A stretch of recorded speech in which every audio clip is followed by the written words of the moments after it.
next one is next Wednesday. I think our next one's I'd like to welcome everybody to the special board meeting Thursday, February 20th. With that, we've got 2 board members we need to put on the phone, Kaya and Jim Bothwell. And the way I understand with DLR, McCown Gordon, Esky doing their presentation, we'd like to keep our questions for the end, so we'll take notes, any questions we have, so we don't derail them or sidetrack them to get their presentation complete, and then we can follow up with questions. With that, I'm going to call Jim. Kaya.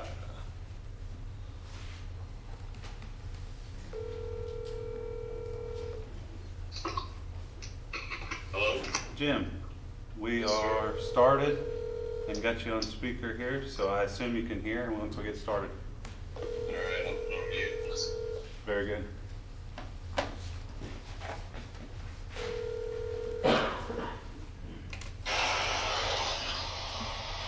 She's driving. Hey Kaya, this is Lauren. Hello. Okay, the meeting's just getting ready to start, so I'm gonna put you on, just put your phone on mute and we'll go from there, okay? Okay. All right. With that, we need a motion to approve the agenda. Make a motion to approve the agenda. Second. All in favor? Motion passed.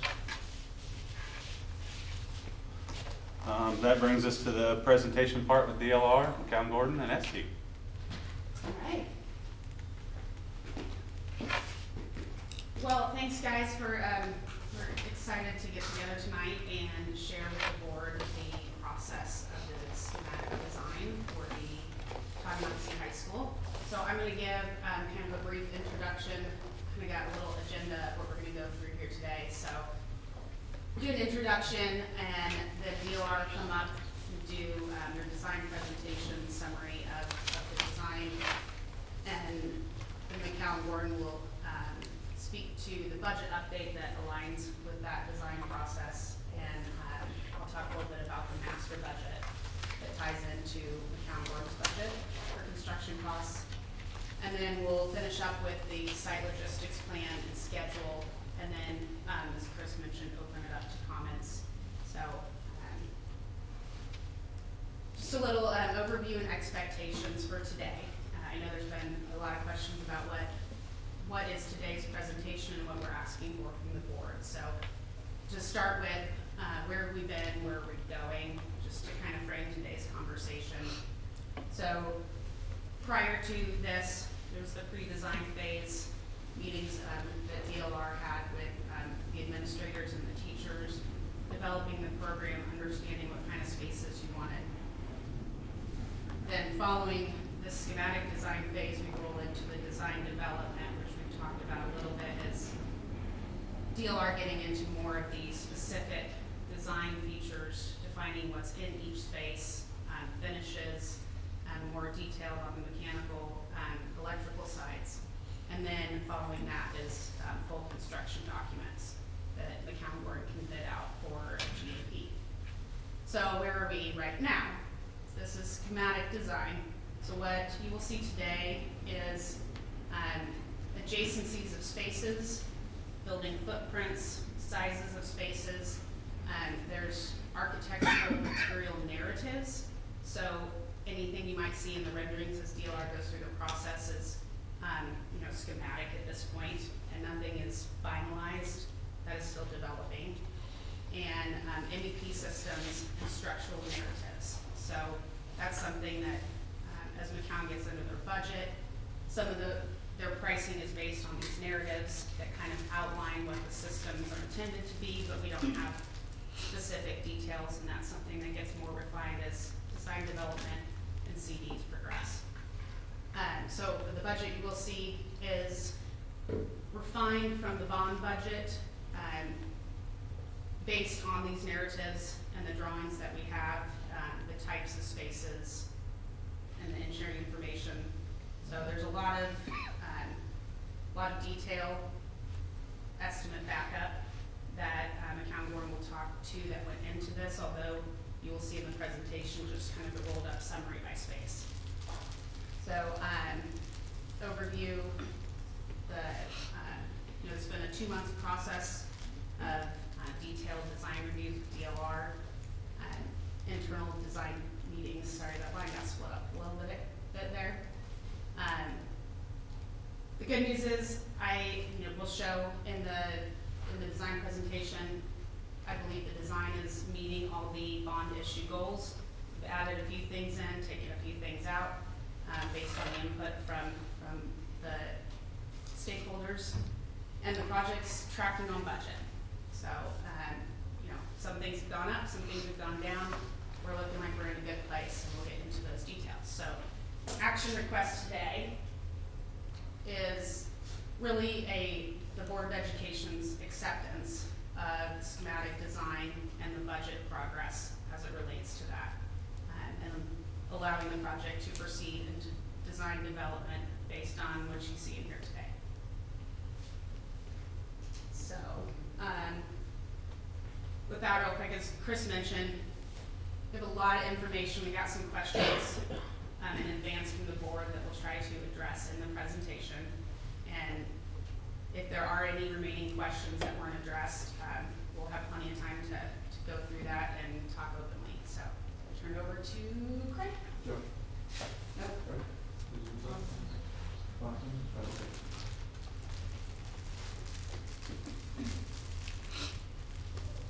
You might introduce yourself, Craig, and just so what your role was through this whole process. Yeah, so DLR Group's here. We got myself, Craig Serick, I'm lead designer for the project. Josh Earhart is a landscape architect. June Yu is with the architectural staff supporting design development. And Robin O'Rourke is also our project manager for the team. Hey, Lauren and Chris, Yes. Yep. can we move the phone or the mic a little closer to the speakers or something? Yeah. Yep. Go ahead, Craig. You're right. So just a recap of where we are in the bond, back in September, taking the bond issue out, and being successful with that. Having the community groups before that really informed the process that we went through, how we got to where we were at, getting the community stakeholders to buy in, so that we would have a good consensus moving forward, have good support inside the community. From there, once we were successful in that, we got together as a group and administration and some of the staff and took tours of Ottawa, Olathe West, and Lansing. Lansing. Thank you. So combined with that, then a series of educator workshops where we work through some of the priorities and talk about the qualities of different spaces. Just get people's input and reflection on those. And then there's a series of meetings, and we went back through the program and it made a few adjustments as far as the educational wing and some of the supporting spaces for the gymnasium, things like that.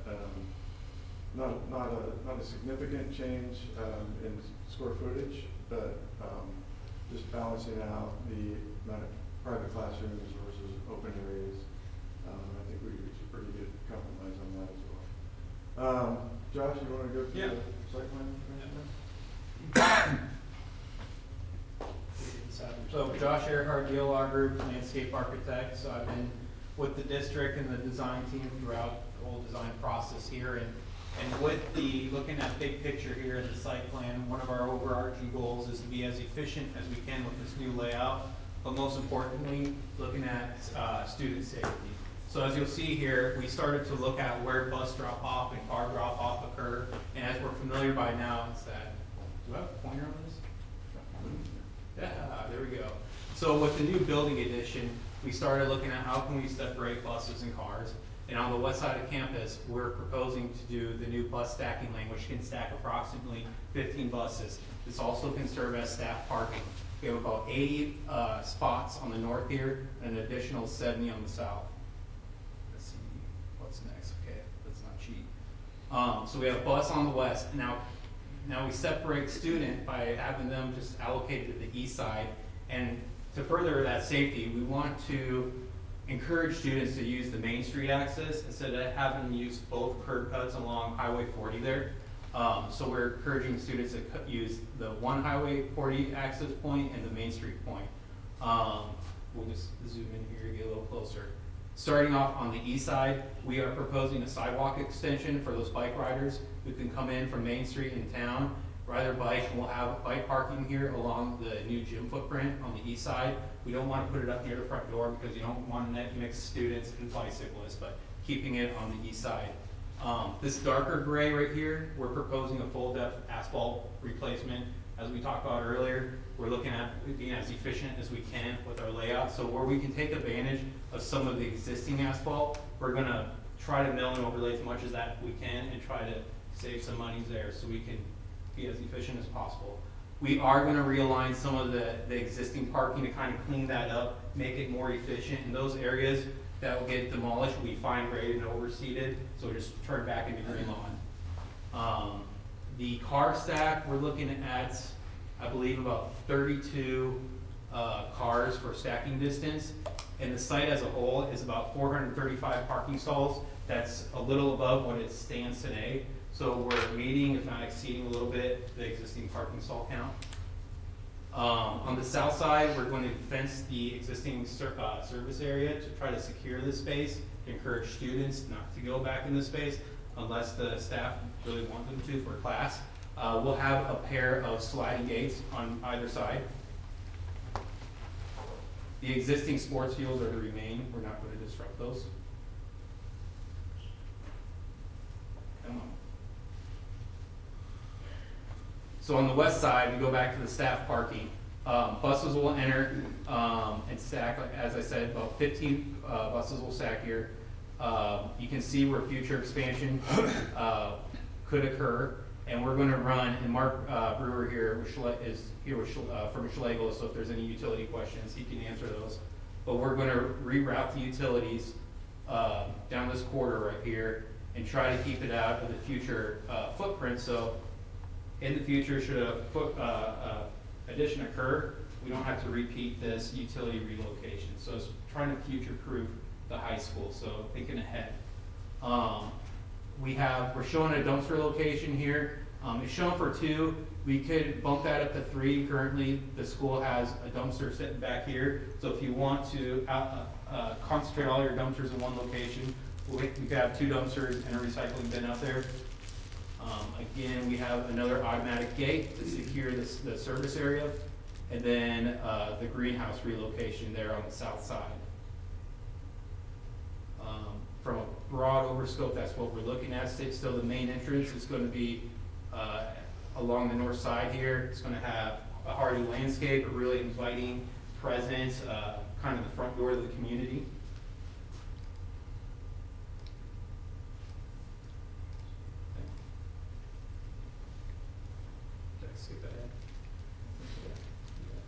That's the broad overlook on site. So efficiency and safety.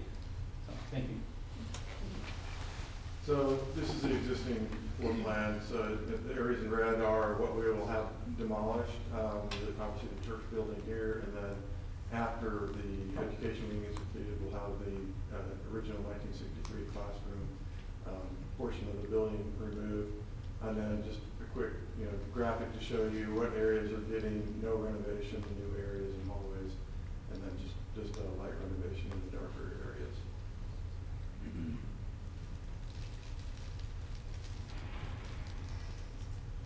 And then just a reminder that there's some renovation work to be done over the West Campus building. There's been some reevaluation of what is going to happen over there. So as soon as we move out of into the DD phase, we'll go back and get the reprogramming that and addressing those concerns and have that ready by the time it's ready to phase and to work, and include that in the construction documents as well. So overall floor plan, we're looking at the gymnasium that over on the east side with the field just beyond that. There are supporting spaces up here that we'll get into when we zoom in. There's a connection to the performing arts back here through a choir room that has additional support spaces there. a large community space in between the existing and the new gymnasium for overflow and pre-function spaces, but also to serve as a community room. We have multiple teams in there for tournaments. And then moving over to the west side, we have the cafeteria and kitchen just to the north of CTE, and then a break where the courtyard will be, and then the two-story educational wing over here, and on the other side of the corridor we have the administrative offices. So over on the athletics side, we'll have the gymnasium that will seat over 2,300 students in that area. It'll have a 26-foot clear to the bottom of the joist. I think currently you're at 22 something, or close to 23 in the existing gym. Then we'll have a number of support spaces across the south side. Over here we have the media room, a couple of coaches changing offices, some athletic storage, a training room, 2 locker rooms here with coaches' offices in between, and then some supplemental space over here. Craig, sorry to interrupt, but just to be clear, and McCown will get to this when they get into the budget, that room to the very left there, that multi-purpose room is currently a cost option and is not in the base part of the budget. So I just want to point that out, and we'll explain that a little bit more in the budget. It's come across as a high priority, but it's still not within the budget yet. Thank you. Is that the left, the longer room? Yeah, this locker room. So without that, we just have a corridor that connects back to, there'll be an exit here. Okay. But that ties into the corridor. There'll be an exit here to the outside for emergency egress, and then exits on either end of the gymnasium here. Off on the corner here, we have the concession stand and concession storage. The concession is a little oversized so that it can serve as a warming kitchen function for the community space. Providing public restrooms here with family restrooms behind, some mechanical electrical support space, and then the choir room then has the choir office off of that, storage area for music, and then 3 practice rooms on the south side of that. So there'll be two doors out of that space, one to this corridor, and then the one that ties back into the performing arts section behind the PAC. So over here on the east side, then the cafeteria commons here with restrooms supporting that. We also have kitchen storage, and some mechanical support spaces. So dock will be off on this end. A lot of visibility out the north side into the courtyard. We'll also have the access into a controlled courtyard there, so the students will be able to take advantage of eating outside. A student store here in the red that will be as open and visible as we can, but still secure. And then in the admin area, we have a series of rooms, and I apologize for the scale, but we've got a reception area here. So when you enter through the vestibule, you'll have to come during the school hours. You'll have to come through the office to get signed in before you can get into the school itself. You'll have the security officer, a vault. The clinic is here. We have a career center here, additional storage here, and then a break room, a conference room, restrooms back here, and then another a break room here, and then assistant principal, assistant principal, counselors, and an itinerant office for all the accounting and record keeping functions that happen in the reception area. There is a bit of a elevation change that we're dealing with. Basically the elevation of the floor that is connecting to the PAC is 18 inches below the floor of the CTE. And so that solution there is to have this corridor and all the main floor components of this addition at the same height as CTE. And so there's a stair here that goes up 4 foot now, so we'll reduce that with a ramp and make it accommodate the 18 inches. The existing ramp here will accommodate that adjustment for height. And then we'll have a set of stairs here on the back entry into the administrative area that'll allow you to get access in and out of the admin from the existing school. Moving into the education wing, 2 floors stacked. This area is very similar on both floors with the exception of a couple support spaces. There are 9 classrooms that surround the exterior. There's a potential to subdivide those with movable partitions. We can also get some transparency into the learning labs that are outside and physical connectivity. That's some of the things that we'll start to talk about as we get into the design development meetings with the staff next week. Aside from that, we have a staff planning area that, because of the desire to have teachers on their classrooms on day 1, we'll use that as a classroom. It's the same. It's actually a little bit bigger than your classrooms. It's at 850, and the existing classrooms, or the new classrooms here, are each at 800 square feet.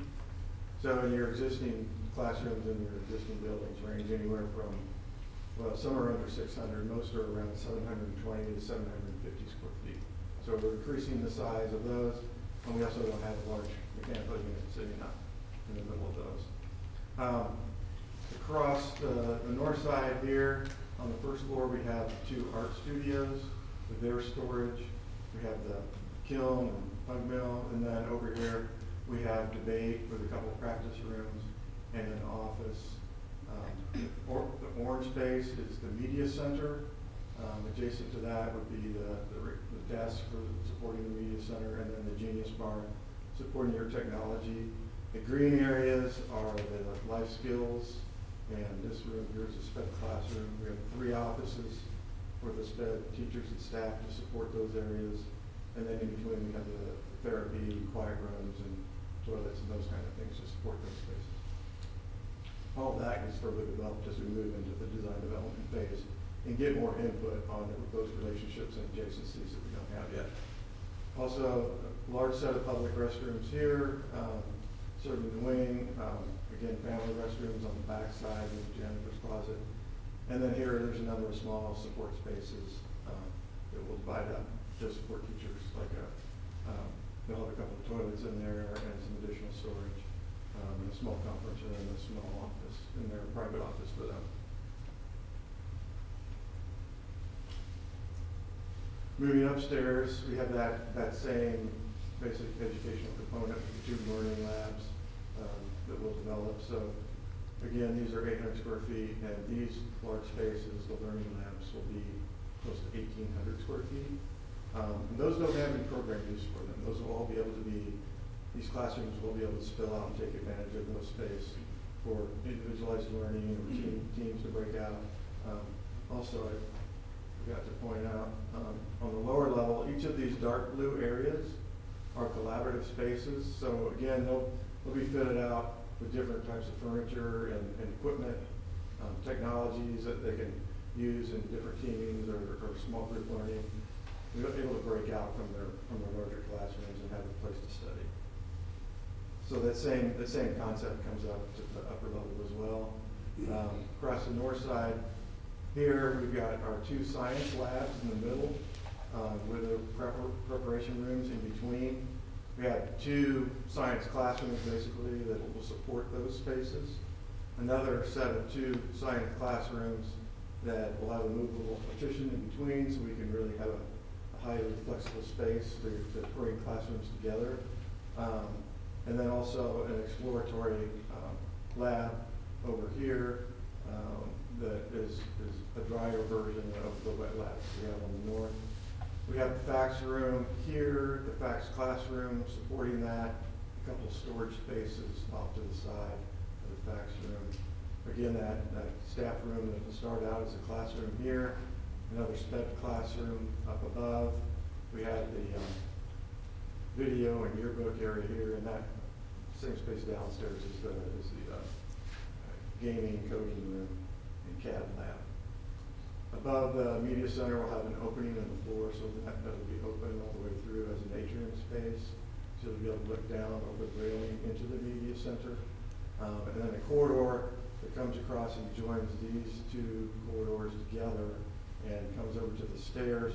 then there's a research area here that will be highly visible, hang out over the entry, over into that large connecting spline. This will be a two-story spline that connects all these spaces. It'll actually drop down when you get back to the cafeteria and become one story. Within that space, then we have a connecting stair that comes down here. This is more of a grand stair. It's about 10 feet wide, and where it widens out at the bottom, the last section past the landing will be a learning stair. So there'll be 4 platforms that level out, starting at about 4 foot wide and getting to about 8 foot wide at the bottom, just for small gatherings, for students to gather and have social interaction during the day. Not really a learning stair, but a lot of people refer to them as that. So it's more of a social stair. There'll be some small instruction here that happen, similar to any of those smaller breakout collaborative areas that we've outlined.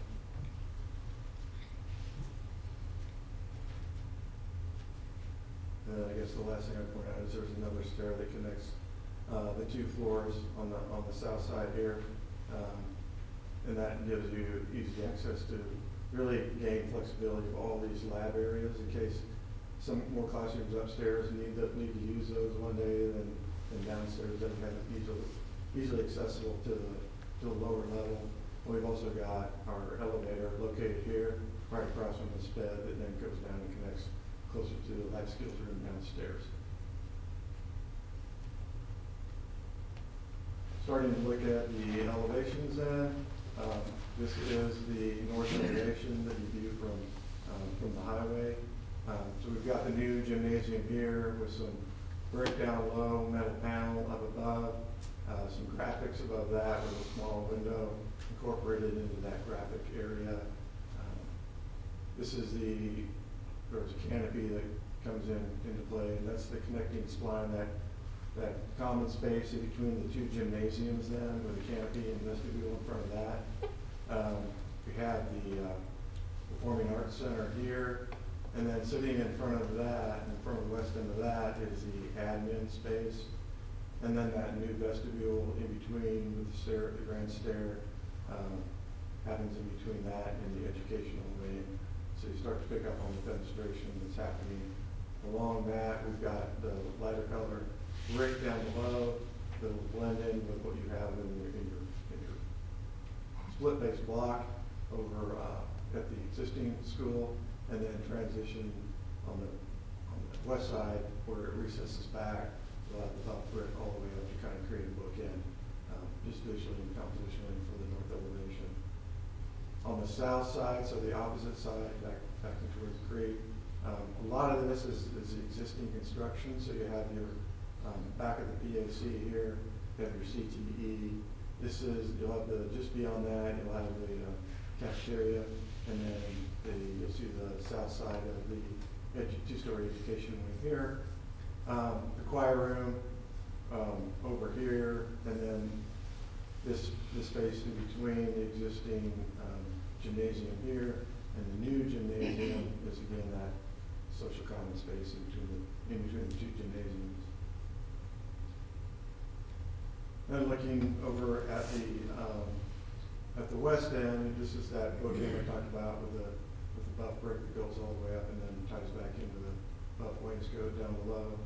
And this is the kitchen area. The windows on this building are all opening up to the north side, again getting access out. We also have art rooms on the south side in that courtyard area. So we have the opportunity to create exterior access for those, so those students can use that space as well for art activities.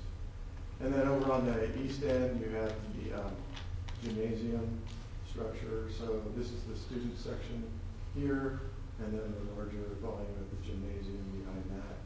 Start to see how that vestibule and canopy come into play in between the 2 gymnasiums. Likewise with the administrative area and then the new education will be on that. So some more highly rendered images here.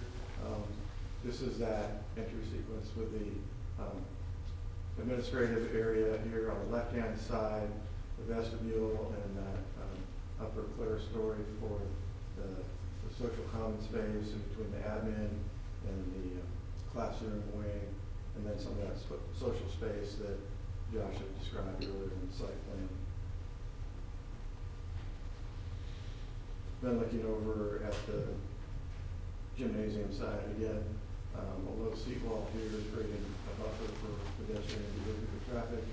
The use of brick with metal panel above, the graphics and the windows incorporated that, giving some sense of daylight into the gymnasium, and then a two-story connection in between the two gymnasiums. The gymnasium itself, looking at again 2,300 students, 26 foot clear. There's a student section down at the east end that'll seat about 250. 14 rows is the maximum we can go without adding a second level or adding access from the top. So we push that to the limit, and so it runs all the way from wall to wall, and then take advantage of the north section to pick up additional capacity. We've got 6 foot of clearance in this red stripe, and then additional space in front of the bleachers. On this side, we have this even extended even further. We'll have an additional 6 feet so that we can accommodate the benches and the scoring tables. And pretty extensive, more than 15 feet for overruns on each end, which is pretty generous. And then looking from the student section back toward the west, just giving you an idea of what that space looks from those bleacher seats. Again, we have the benches and the scoring tables over here on the left-hand side.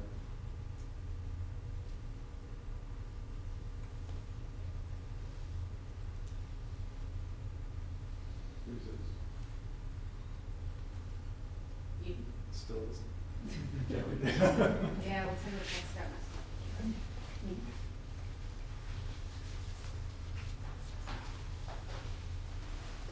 So, this is trying to tell us that we've concluded the safety security enhancements, obviously eliminating the movement in between the two buildings, all the new classrooms, communities for the next generation learning, spaces, new consolidated kitchens, so we're down from 2 cafeterias and kitchens to 1, a new competition gym with support spaces, physical education classroom space, renovations to the West Campus. We talked about being looked at further, and then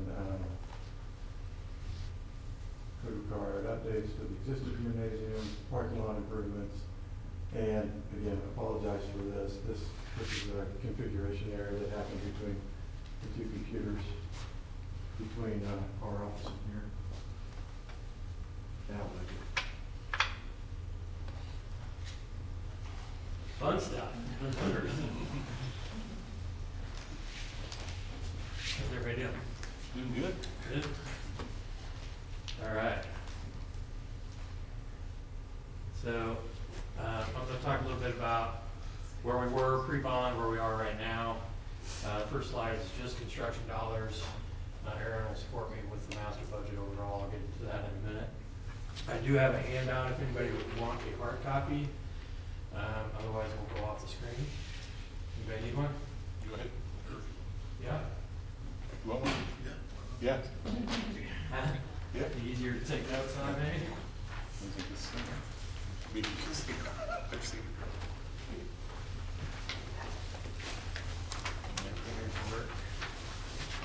No? Yeah? No. We're just gonna go on the recycle bin anyway. No, no problem.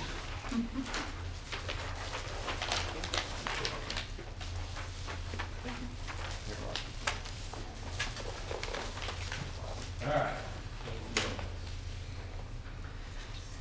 So back, what did I do? I'll get caught up here. So on the left in gray is where we were at pre-bond planning. So if you remember, Amber and I helped develop the master budget based on a known program at the time. That program has changed, and I'll talk about that in a little bit, because it hasn't impacted the overall numbers. In grand total, though, we were down about $250,000. So I wanted to start there and let you know we're going in the right direction. Aaron is claiming that 250 for the other contingency, which is a good thing. We want to keep that moving. But during the pre-bond budget planning, and you can see it on the top of your sheet there, we basically just had a bubble diagram of where the building was going, the additions were going, and an overall program to help us do that. So I worked with her closely on what those cost ranges might look for a classroom addition, for instance. One thing that we've done even in this reprogramming is look at wet labs versus flex labs. So when we did the reprogram, that actually helped us. We got less flex labs than we assumed the first time, which influenced the numbers that we, I'll get the hang of this. So if you look at this classroom addition as an example, we started with 71,000 and some change on gross square footage at $257 a square foot. We're now at 76,000 square feet, but our cost per square foot is down, and we're actually overall we're down on cost. A lot of this really is attributed to what DLR has laid out. We actually know what's going in those spaces now, so it helped us inform the numbers a little bit better. So I just wanted to give you a little history on how we arrived at those numbers. But now that we do have all the detail to go with it, we have developed actually a really detailed cost estimate based on that. And I've provided this to your team, to Lauren, in electronic format. If you want a hard copy, I can get you one. I don't want to go through it in detail today, or we'll be here until the wee hours, but some of the stuff that went into it, you'll see the same cost summary here. This cost summary helps us understand where the money went, what you're spending it on, and does it make sense. Really, for me, is what I like it for. But it also helps with that. We went through a lot of cost options reviews and understanding, do we want to put more money here or here? What if we did this or that? So we went through all that with your team. So I have copies of that I can hand out as well. We'll get into that in just a minute. But there's 20 pages plus of line item detailed estimate. Because as I said, we understand what the program is better now. We have design documents. We have a design team that we can actually talk to in more details with the engineers on board now. So we sat down with your design team, reviewed all this. They pushed back on a few things. We cleaned some stuff up to help inform the numbers. We sat down with Aaron and some of the team as well from your side of things to really understand all of this detail. The only reason I bring it up today is I want you to have confidence in the number and where we're at and how we got there. But one of your questions, Drew, I believe, was how we develop our estimates. It's through a CSI format, and the Architects Society of Estimators, which is SPE, we follow their guidelines as well on how we establish that. And then we have broken it down by area again, so we can understand where those dollars went. And then all the supporting information, our takeoff that we do to inform that estimate is in this document. We utilize the 3D model a lot to help validate quantities and really understand how these systems are going together, even at this early phase in design. And then our schedule and site logistics are in here. I'll let Aaron go through that here in just a minute. But I thought it was important that you understand how we got from there to here. I will say, back then, we knew that we weren't going to be starting until August of 2020. So we took all of our cost history.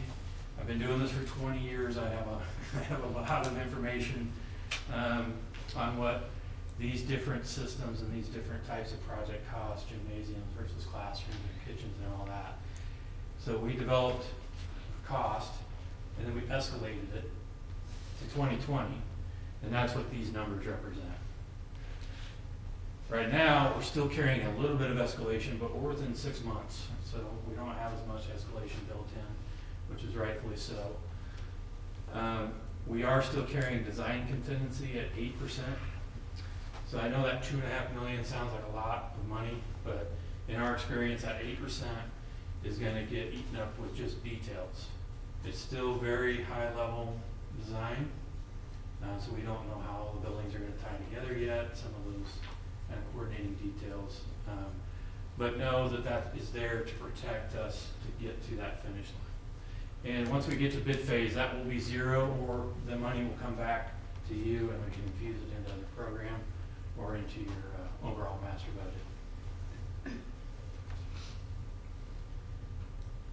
So some of the differences that I want to talk about, I think this will help illustrate it. You can see on the site is actually one of our largest cost savings. If you look at the overall spreadsheet. Original pre-bond, a lot of it was tied up into keeping the bus parking fuel station on site. That is now moving off-site and being funded through the bus parking, bus barn situation. So you can see now, because of that, we're not paving as much back here. We're not dealing with all the grade issues that come with that on the backside. We do have to demo the existing fuel station and tank that's right here, but we're shifting a lot of that dollars back to you, about $140,000 that's going back into the master budget because that's being handled off-site. We mentioned we're going to mill and overlay a lot of the existing parking lot where we can. We're in the middle of doing cores right now to understand if we can actually do that. I know there's some question about some of the paving and how good a shape it is in, but right now we think we can do that, so that's the plan. So overall, that's really where we're picking up the majority of our savings. It's really just in all this new asphalt that we're not doing anymore. So if you look overall, the master budget on site is about $680,000 down.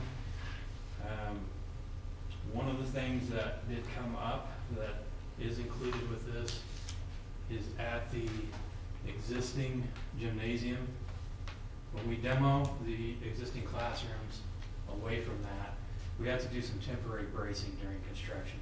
It has to do with loading on that building, mainly wind loading. So we're actually added some dollars there that was pretty significant. So I'm actually excited that we're at or under budget because of that's about a $500,000 issue. So we're investigating that with the structural engineer and really have a good plan in place. We have actually done this before, so we have a good idea of what the process will be to make that happen. So on the academics edition, a lot of this change is purely square footage. So back then in the program, we thought we had about 4,000 more square feet in classroom addition, and in the commons area it was the same thing. We kind of flipped cost. More expensive space actually came down and less expensive space went up. That netted an overall cost savings to the project. This again is sitting down with your staff and understanding where that program belongs. And instead of relying on gross square foot cost, we're now looking at more specific costs. So that helped a lot. So overall, your west wing is down about 800,000.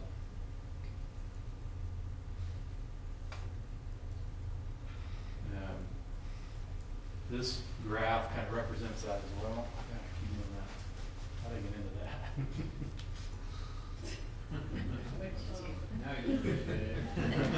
I don't think I did that. Did you do that? How did I do that? I think that it's gone out of presentation a little bit. Yeah. Do I have that? That mouse is moving around. Yeah, you're using the mouse option on the mouse. The mouse is moving around. There's a mouse option.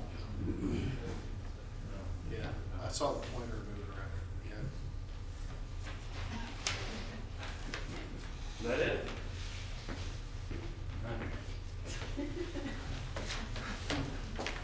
It's okay. I feel like I've been talking a long time anyway. So similar happened on the fitness and wellness side of things.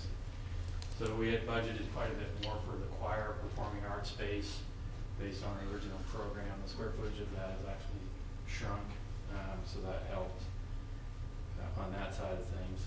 The gymnasium, You've seen kind of the new layout. We've got a 200-seat student section now that wasn't in the original program, that's now in the project. So we've reviewed all those costs and implications with the team. The fitness center with the graphics, the additional seat count that we have has increased. Along with that, it had some impacts on the structure. And then the entry experience is a little bit more grand there with the concessions and front entry and canopies and stuff. So the gymnasium has grown a little bit in price, where some of the other stuff has helped offset that. So, one of the things you're going to see in this piece I like to do is just kind of comparison that helps you understand where your dollars are going. But this kind of represents, here's the site work, actually shows that it's down, and that makes sense. Overall, your classrooms are still almost 50% of your overall project, so that's a good indicator. But if you look down, this high school renovation piece, it is a very small piece of the pie, but this had to do with a code-related issue. There's about $150,000 related to fire alarm improvements. So code requires that we upgrade your fire alarm to a voice feedback system. So now we're going in and touching more square footage, actually touching every piece of your existing high school now. That's why the square footage went up. I know you had a question, I believe, on why the overall square footage went from 31,000 to 61,000 high school renovation.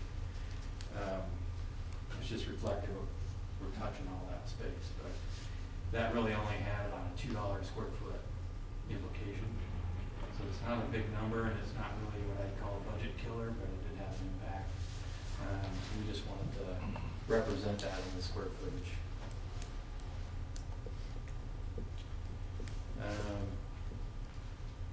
I did want to hit some cost options before we get into that inside. So I did not bring, we did not put a slide up here, so I'm actually going to hand this out. I didn't want to go through this line item by line item right now, but if you have questions, we can go through it again.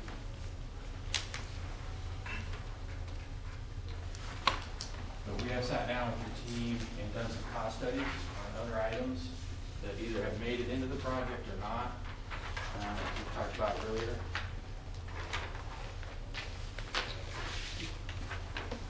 And quite honestly, the only reason I'm handing this out is the first item on that list had to do with the center hung scoreboard in the gymnasium. So we looked at some ideas on how to make the gymnasium a more unique experience before landing where we are right now. One of them was a center hung scoreboard that had structural implications as we had to raise the building up, and that was almost $700,000. So that option was quickly taken off the table to spend money elsewhere. But there's any number of studies that we can do or have done to help you understand where you want to spend your money. So that's really the only reason I wanted to bring that up. There were decisions that are made, and that's what you'll see in the columns on there. Either things were rejected for one reason or another, or they're in a pending column waiting to see how the budget shakes out. And if there's an opportunity to get it into the project, we will. Or if there's a code implication, it's still hanging on that list.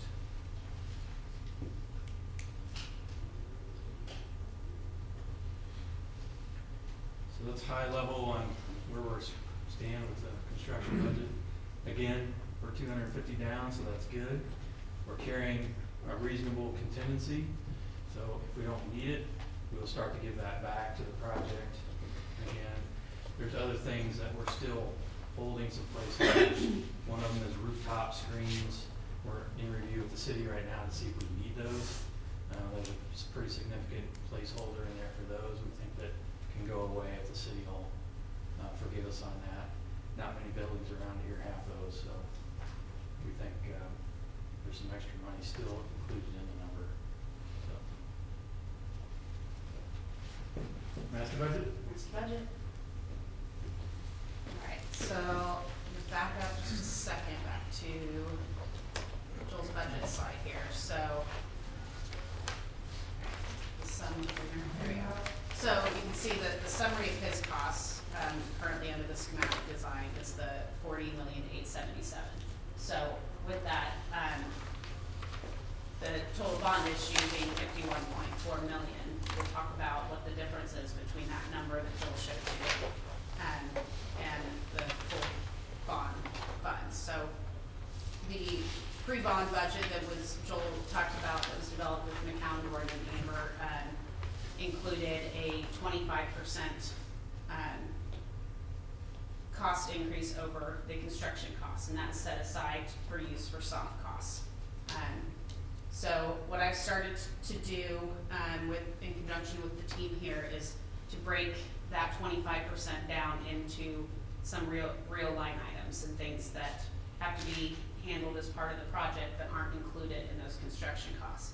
So as Joel mentioned, pre-bond, that 25% was the $10,268,000.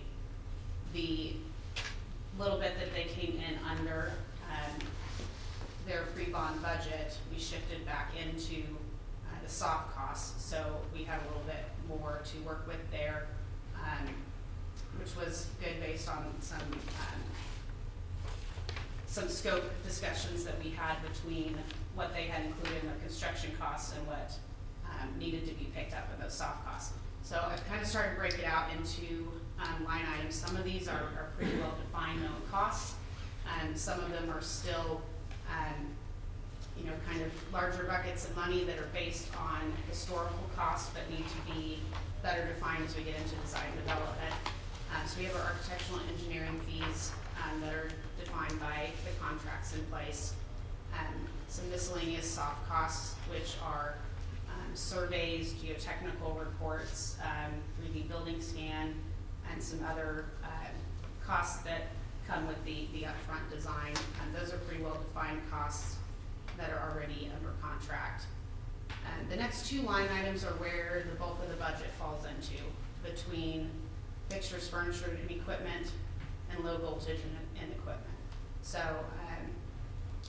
these two will kind of ebb and flow. We have a little bit of breakout on those at this point, but we'll be having some more detailed design meetings with Forrest and the rest of the team to understand really what the IT, low voltage, audio visual, all your classroom technology needs, the intercom systems, all that stuff kind of falls into that category. The furniture, fixtures, and equipment is classroom furniture, science room furniture, and any other miscellaneous furnishings throughout the building. Utility fees and development fees. So this is a bucket kind of set aside for costs associated with the relocation of the utilities that will happen early on in the project. So we've met with the city, and we have a pretty good understanding of their fees associated with water meters and sanitary sewer connections. So those are accounted for in here. What is a little less defined at this point is development costs associated with Evergy and the burying of the electrical lines, whether they will make the user pay for that work or whether they will run that work. So DLR's engineers are having those conversations with Evergy, but we feel we've at least accounted for kind of a worst case scenario here. Owner's representative fees, so that's the contractual value with Esky & Associates.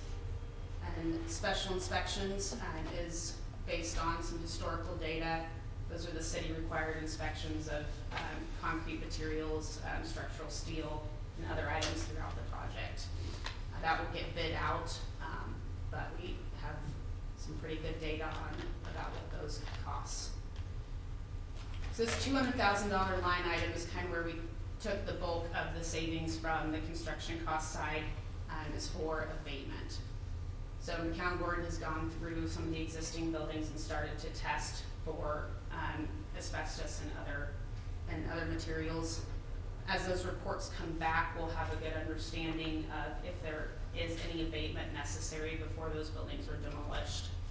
and that 200,000 is for contracting an abatement contractor to do those services. So that is not in the county warden's construction costs at this time. So that is a little bit of an unknown, but it should be defined here very quickly. They've already studied the church and the administration building, and will be studying the 1960s classroom building very soon. And then the rest of it, I've established an owner contingency, which will be used for fluctuations in any of these line items above, as well as the intent is that a portion of that is maintained throughout the project to deal with anything that comes up during the construction process and any unforeseen conditions outside of the contractor scope. So that gets us to the 10,522, and you add that to the construction costs from McCown Gordon, and that's where 51.4 million bond budget comes to. So,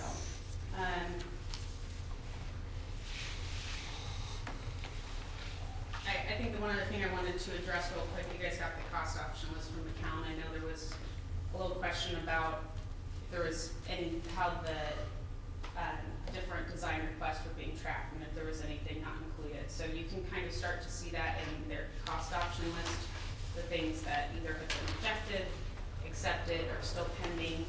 And there are additional items to that that maybe never made it into the cost option list or are still kind of on the docket to be further defined through the design development stage. And that's kind of the document I shared at the board meeting, the regular board meeting last week. And that will continue to be shared every month as well as part of the monthly update. So we are tracking all of those things and why they are not incorporated into the budget. So Darren's gonna go through site logistics plan. So last week when I was here, we talked about basically the logistics plan, what our current thought was on where we're gonna run our fences, place our lay down yards, and we had it through the summer of relocating utilities, doing a demo, and then also what we calling phase 2, which is the classroom addition. So in the last few days, what we've done is we've added on our thoughts on the gymnasium side now, and where we would run fences, and kind of with the general idea of traffic pattern. And just one caveat here is we have not vetted this out with the site faculty yet, or the administration. So it's subject to change. It's our initial thoughts, and obviously we will spend a lot of time meeting with them and determining what works, what doesn't, if we need to tweak some things a little bit here and there. One of the other questions on parking, I know, is a big issue, because we're going to take up quite a few parking spaces in the beginning. And before we come back for design development, we'll have put in there when each parking spot will be done, when each area will be done. But we've carried enough money in our budget right now for temporary parking lots for 90 spaces. Basically, it's fabric and rock, but to put somewhere. I don't know exactly where it would go yet. Again, that's something we'll work out with the site administration.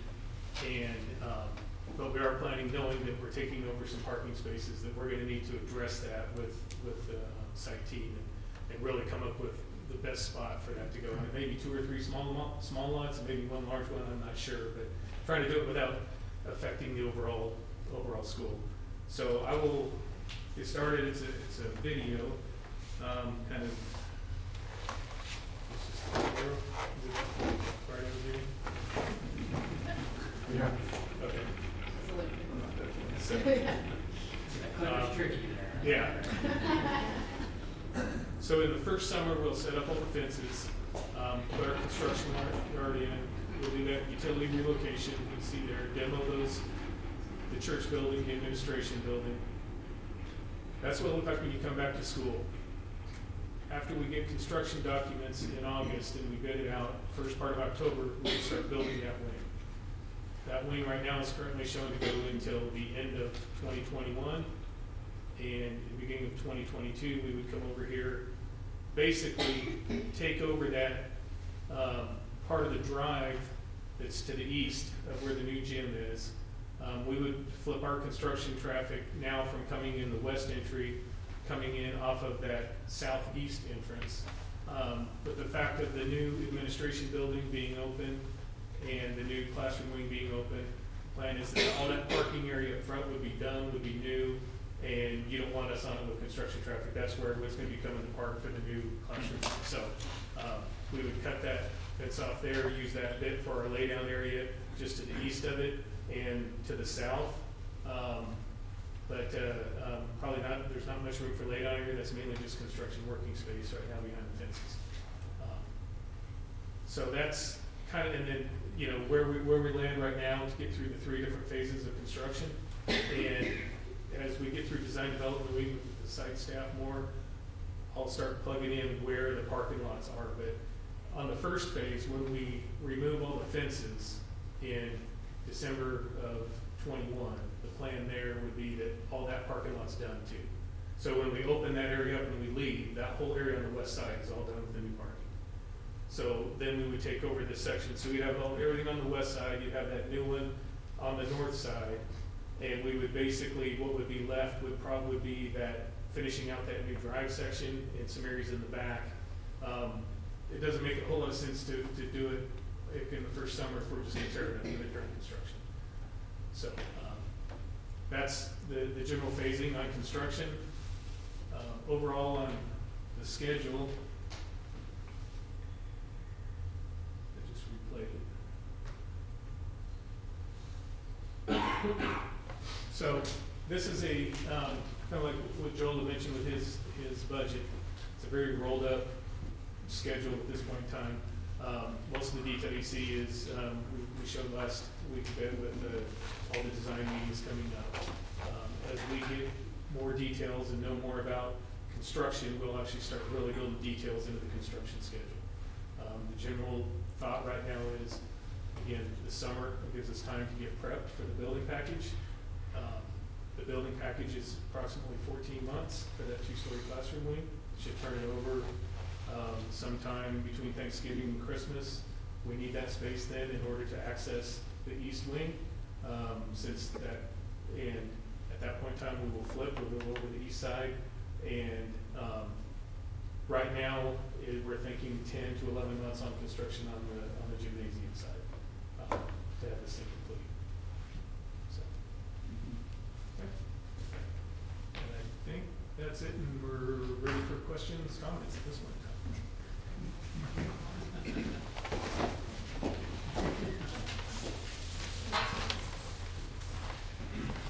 Fire away. Will there be turning lanes off of 2440 to those 2 entrances? Currently, there are not turning lanes into those, but will that be something that will be added? We're not planning at this time.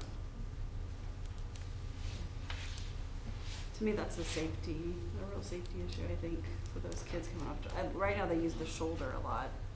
I see a lot of people pull around that shoulder to turn in. But isn't that owned by the state? Yeah, it's state. But do you put turning lane? I thought you put turning, like Casey's put in a turning lane into. So How does that work then? you have to go through KDOT. Yeah, the way, my understanding of the original conversation with KDOT, as long as those access points stay the same, they're not gonna require any additional improvements. And so that's why they've been left where they're at. I guess that's something we can sort of look into, but there's gonna be a pretty significant cost obviously associated with that and that impacts programming. So I guess the design team's not today, but we would leave those as they are today. Is there any reason why that couldn't be included as we go through, there may be some things that we think about that could be included to this option list, right? Is that correct? Yeah. We have that ability.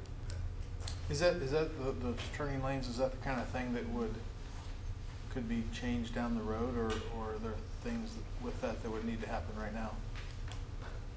It can be independent of the schedule. This is Jim again. I don't know if we can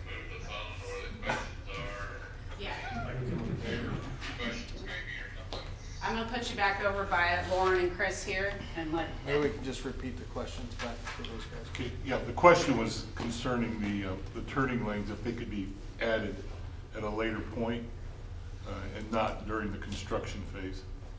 I think the consensus is it would be independent, is that correct? Correct. Well, and Would you to a catch that certain again? degree, per that phasing plan, all of those front two parking lots would be put back at the end of next year. So in terms of how it fits in with the schedule for those new entries and drives. I also believe, Mark, you've got the drainage swale there along 2440, so if you put a turn lane in, I mean, you're talking culverts and. Correct, that Yeah. would be a substantial improvement. For the construction traffic that's coming in there, are they gonna be, right turn in, right turn out, or are they gonna be cutting across the lanes as they come in and out? Taking a left back on the 2440? Just thinking about during construction, having big trucks pulling out in front of that traffic, and people come around the curve. In the first phase, we only have planned for that one west entrance to be the only entrance that we're cutting off, so they would come and go. During, one of the things that we would do is, obviously during the school year, and it's times of students coming and going, is limit our delivery times to times when it's not high traffic volume of kids and parents dropping kids off, so they're not intermingling when we have large trucks coming and going. Yeah, would there, sometimes you come up against sites and they say, large trucks pulling in and out, there's some signage or something there. Or I didn't know if KDOT had any guidelines or anything like that with regards to construction traffic coming in and off. We, in our schedule in the latter part of May, mid-May, we are going to have another pre-construction meeting with KDOT. Okay. So, We'll find out what they require us to do for traffic control. Yeah. they may require that. Yeah. They may say, we don't want you cutting across the left side. Yeah, because it's kind of going uphill too, so you kind of end up, some of those big trucks might not be moving that fast across there. Yeah. I'm gonna have Stephanie call you, I'm about out of battery. Sorry. Time for a new phone. No, they do have a permit, right? Aaron, in terms of the options, and I assume the answer is it depends, but when do we make those yay or nay decisions on the options? So it varies, and Joel, jump in if you want. We talked through this with some of the internal group and about how some of those options relate to the design progress or the construction progress, and when the best time is, or when we need to make those decisions by. So those are discussions that we have at every construction OAC meeting and are tracking. So, do you want to give an example? Yeah, option one on here is a multi-purpose room. It's that one along East side area at the west end of the gymnasium. Oh, yeah. Or I'm sorry, east. Got to get the plan oriented. But that's something, if we're really serious about, the design team needs to carry the design forward at some point. We just can't wait too long for that. I think we would want to get that decision made before or during the DD phase, so we can get the structure incorporated into that so their engineers understand how all that's going together.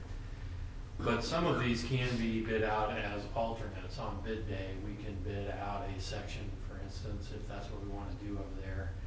If we're really tight on budget and we want it, we can see how it comes in on bid day. Option two is really pending the city review.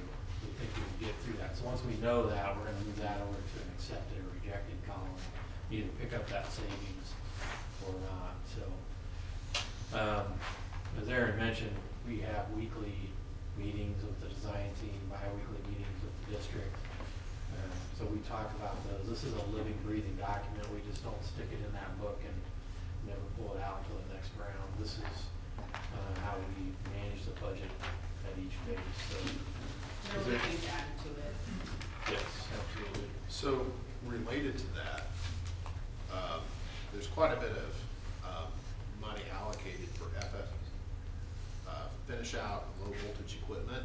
Mhm. What is the timing of knowing where that is going to land in relation to the bidding here, so that Yeah. overall?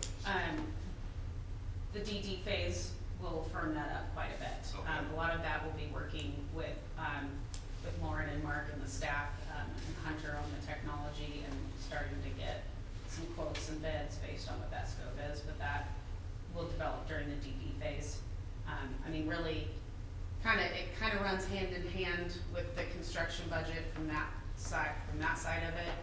You know, the furniture will lag in terms of knowing what that cost is, just because you have to know what the spaces are first. So, you know,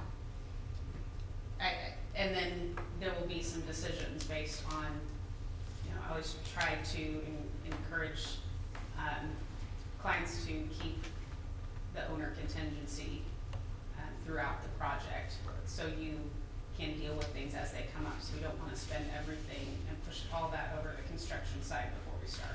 And I would say there's gonna be a lot of input from Forrest Yeah. on prioritizing the needs and what our goals are. Yeah. And so that, I mean, obviously, a lot of input from him will help guide our decisions. I agree. And we're working on, we met today with one potential furniture vendor, and so we're starting to have those discussions to start refining that out. But yeah. The DD budget will be much more detailed in those two line items. Is that something that you're pulling together since it's outside of the construction? Okay. Yes, yeah, so, yeah, I'm meeting with Forrest and Lauren and Mark came today to talk about furniture, so. But yeah, I'll be managing those line items. And the other big one is the kitchen area And too. kitchen, yes. Because they have separate Well, meetings in 2 weeks with yeah. both of those directors. But right now, kitchen equipment cost-wise is held within the county boards. So. That's one of those things when we bring that consultant on, you can evaluate the existing equipment that you have. If we can save any of that and we use it into the new kitchen, we can offset our budget, because right now we're assuming all new equipment in that space, not knowing any different, so we'll be looking to update that hopefully at the next round. So once we get that, then so what's the process? So you identify that equipment, does that go in as an option, or do you just go ahead and say, oh, we don't need it, we take it out, and it never gets reflected into this list, or how's that work? So that's something we need to keep a close eye on, because we want to make sure that that equipment gets tagged and salvaged, and gets into the jobs. We gotta identify that on the plans, and we gotta be pretty clear on the bid documents what pieces of equipment those are. So the short answer is no, we don't just forget about that. Right. We'll track it we have a responsibility matrix, and we do that with our kitchen equipment as well. And the consultant that you'll bring on board will help us manage that with, here's the new equipment, here's the equipment to be salvaged, so we don't lose track of it. What you mean in terms of if you so right now they have basically an allowance for kitchen equipment that's based on cost history from other school cafeterias. So we get through DD phase and we identify, okay, well, we're gonna reuse a little bit of equipment, and these are generally new equipment. So maybe their allowance goes from $650 to, 500.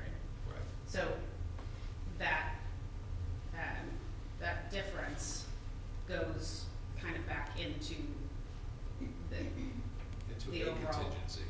either into a Which can then be contingency, or it gets reallocated. used up by something Or else. at that point, But we're we not. decide to pull one of these into the accepted column and pay for it in private schools. Yeah. Right. But it's not like they tag it and they say, all right, this line item saved $150,000, and we moved that $150,000 directly into this. Usually doesn't necessarily work that. Well, what I'm used to seeing is that there's a spreadsheet that shows that you're pulling money out of this. It's like an accounting spreadsheet. You pull it out of this bucket, and it shows a deduct there, and it then shows an add over here. And I mean, so everything's traceable for how the dollars have been moved around as things got defined. Yeah, we've actually already done that. And, your team has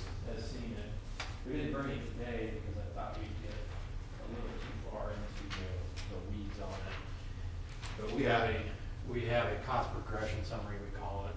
Right. So, we saved money, because anything in red is where we picked up some savings, and black is where we're adding cost. It helps show the team where the dollars are going and what's being spent. Plus, we can identify some of those code-related items that we weren't aware of as an unforeseen condition, because we'll need to attack that if it pushes the budget too far. Right. So at the next update, if our kitchen equipment comes down, you'll see that we saved that money, and you'll see what a ton that is the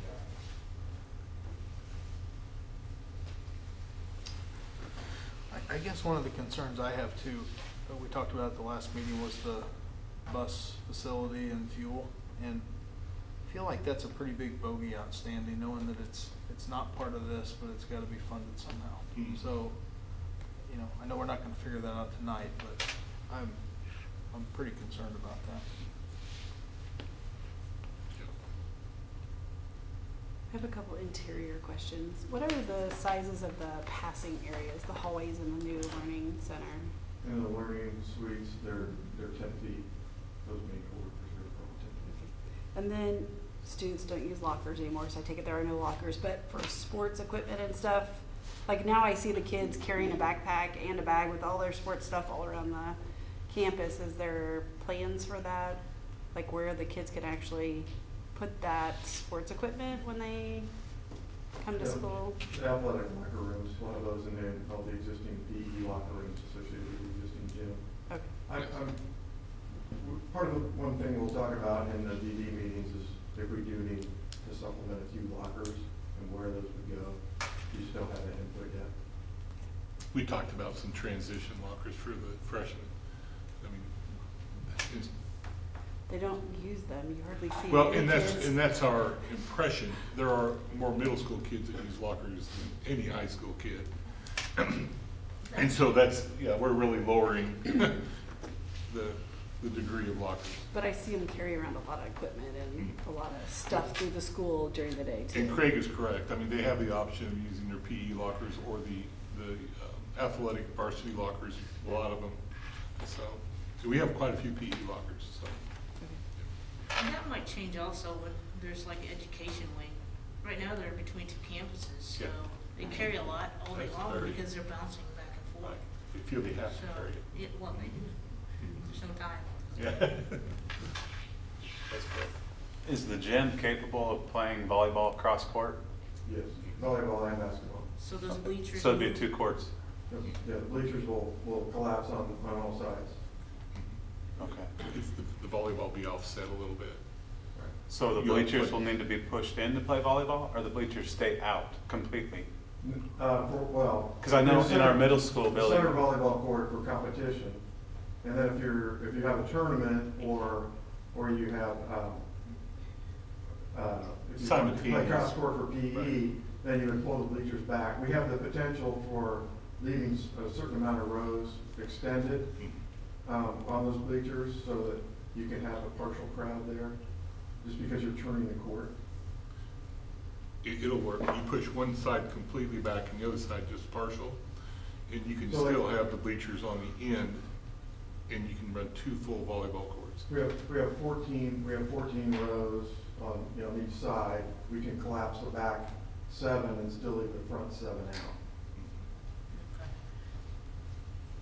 I have a question. Is there planned ADA seating and are there like handrails through all that? Yes, there will be. We're not at that level yet. That's part of the design development. We have consultants we work with to lay all that out. And then the parking with the pavement, and I know I've seen something about sheet draining and continuing that, and I understand that, and the cores, and I get all that. So is there plans for lighting in the parking lots? Yeah. Some right now- curb and gutter? We're proposing curb and gutter with lighting. We have, I think, 10 full budget, be 25-foot tall roughly, LED fixtures with about 30-inch tall concrete bases on there. So there will be a site lighting plan. Our electrical engineers right now are working through the photometric studies, so it will be illuminated, increase that safety aspect in the evening and during those sporting events. And then with this drawing here, it looks like the alignment of that drive coming into the educational wing is not set up real good. It looks like it guides you right into the corner of our building. So I assume that we're gonna reconfigure that a little bit? Yeah, we've been, and this right now is again, it's schematic. Stand up, sort of. And I know it's a drawing and I know it's very vague. Right. So, and right now we're going through the engineering and we're trying to get that as smooth as we can. Because as you picture it, buses will come in and they'll stage and they'll actually stop there at that north corner of the school. But I see what you're saying where there looks like there's a slight bend right there. Right. And we are going through the engineering of that and that wing right there because we're messing with the grade a bit. So we understand where you're coming from. I don't know if Mark, if you have any more detail on where we're at. No, I think you covered it.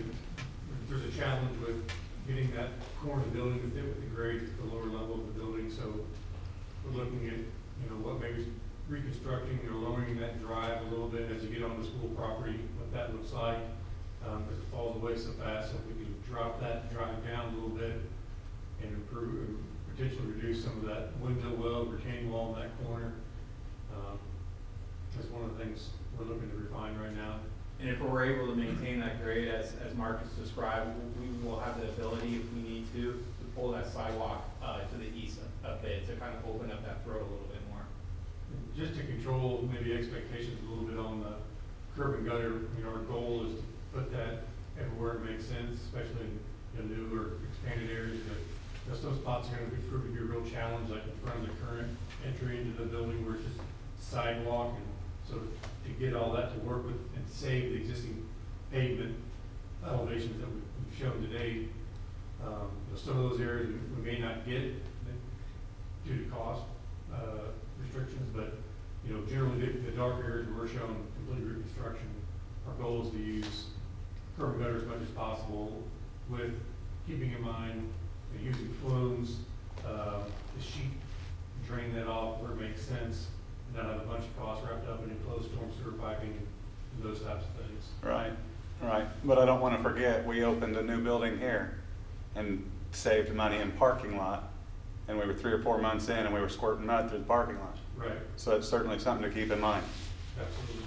And I think, Chris, we talked through the cost option on there for full Right, I've seen replacement that. of the asphalt, and that is, a high priority based on how the cores come back. Right.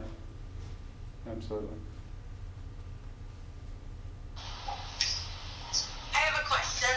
Okay, Kyle. Okay, so I'm wondering if this happens, and if so, when it happens, where like the local fire and police chief have a chance to look at the plans and make sure that, because I would assume, like, for example, a police chief would have an opinion about the safety of location of doors and numbers of entries, and the fire chief would have an opinion about, ways that they could, make different angles or doors or whatever for fire safety. And I think that that's an important step that hopefully isn't missed.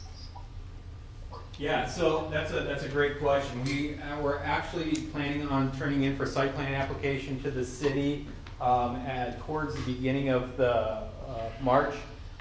They will be reviewing a lot of that. Fire department will be reviewing the circulation and access around the site, and also there will be a follow-up during the permitting phase where the code requirements will be verified with the appropriate code officials. So we'll have a couple opportunities where this plan will get reviewed by the proper authorities. Yeah, Kaya, this is Erin. Every project's required to go in for permit review, which includes a full construction document review by the fire department, as well as the codes officials. Okay, perfect. And then my other question was, I know the solution to having an unstable wall on the east side of the old gymnasium was to brace it, but I'm wondering if that was the only option that was explored, or if there was other options explored, like analyzing the cost of the wall versus, instead of spending the money on the wall, what else could we do with that money? Like, what is option B? Craig says he's shaking his head no. As no option B. Yeah, Tear down the unfortunately, gym. the only option is not to tear down the classroom. So we would have to build in a different location. What, is it a classroom? Is it the entire? Teaching room. It's anywhere where your existing classroom wing hits the side of that building. It's providing like a shear. Yes. Yes. When, in the original design, it was Right there. not designed to handle wind load It's a south wall too. And that, without it. and that wall. So, Right, so is, I mean, I don't have I'm driving down I-35, so I don't have the numbers in front of me, obviously, but I just don't know, does it make sense to do that? Or is, what's like cost-wise, is it make more financial sense to tear down that gym and just build a new space, like make the new gymnasium space larger to make more gym space that way? no, that is very cost prohibitive. Oh, okay. So, Okay, thanks, Scott. Yeah. so in what she's talking about and what she's asking, I think you could leave the chieftain room and part of the cafeteria. Well, if we did that, then we'd have the same problem with the chieftain room. It just We move the moves. classrooms, or we just move the shoring further east. Okay. Because we could have the same scenario, and then we have a more exposed wall over longer perimeter to take care of. Okay. So the wind and shear, when this building is built, the loading is based on this. Yeah. The Okay. perimeter, Of all so that as soon being as you that. take that down, you lose that. Okay. Can you remind me what and I feel like this is a little bit of a dumb question, but I'm gonna ask it anyway. What the plan is for the district offices and the timing for those again? For the west going to the west Right. campus. Yeah. You wanna take the design and Yeah. take the, Well, and just. When will they start to like, renovate? Mostly the timing. the timing of it. Those are Yeah, I mean, and summer. right, to be 100% honest with you, I haven't, without knowing what the design is right now, it's just been a budget that we carry because DLR is just now getting over to start really being part of the design, or looking at the design. It could either be summer of '21 or summer of '22, depending on kind of the overall renovations that need to go to the existing school, and I guess in discussions with Lauren on, when do they need to get back in there and everything else. We could make it either summer, but it would be summer renovation and then somebody coming in August. So it'd probably be either summer of '21 or potentially summer of '22 if it's more important to renovate the high school areas first. We might be able to get them both done during the summer, but again, those areas aren't designed. I just don't have a full scope yet to know if it's possible to do both over that 10-week period. So, related to that, I mean, how much of that is waiting on, the parks and recreation and those upgrades and that stuff? I mean, how much is that playing into it, and when do we have to know? Those discussions are ongoing, and they're being very patient, kind of waiting for us to give them a little more insight. And so they're not in a particular hurry at this point, and we're kind of waiting to hear a timeline on the thing. So they're waiting on us? But Park Direct? Yeah. Absolutely. I mean, they're going to stay where they're at until we give them the thumbs up to move forward, that we can move. Okay, so that, I'm not following. So- Maybe, go ahead. So have they made a commitment that they are going to move into that space, and has? No, that commitment has not been made because we still have to decide And lease. that's based on the design? A little bit of everything, could be. Well, So- but why would we do the design if we didn't have some level of commitment from them that they're going to? No, I think we need to get moving on it. But we have not had, I mean, the discussions we've had have been pretty high level. you know, they've made a verbal commitment, but we haven't had anything like an MOU signed at this point, Okay. or even created. So we do need to have those conversations. So, and that'll have to happen pretty quick here. Yeah. Yeah. So, Yeah, because my opinion is just that if they aren't, if we don't get to that point, I would rather not pay DLR to design it. yeah, no, I got you. Well, there's very little on the south end, I think, that DLR is even involved with, correct? I mean, it's. Well, we have a deduct here for $839,000 to remove West Campus Parks and Recreation upgrades. Go ahead. Is some of those the steps?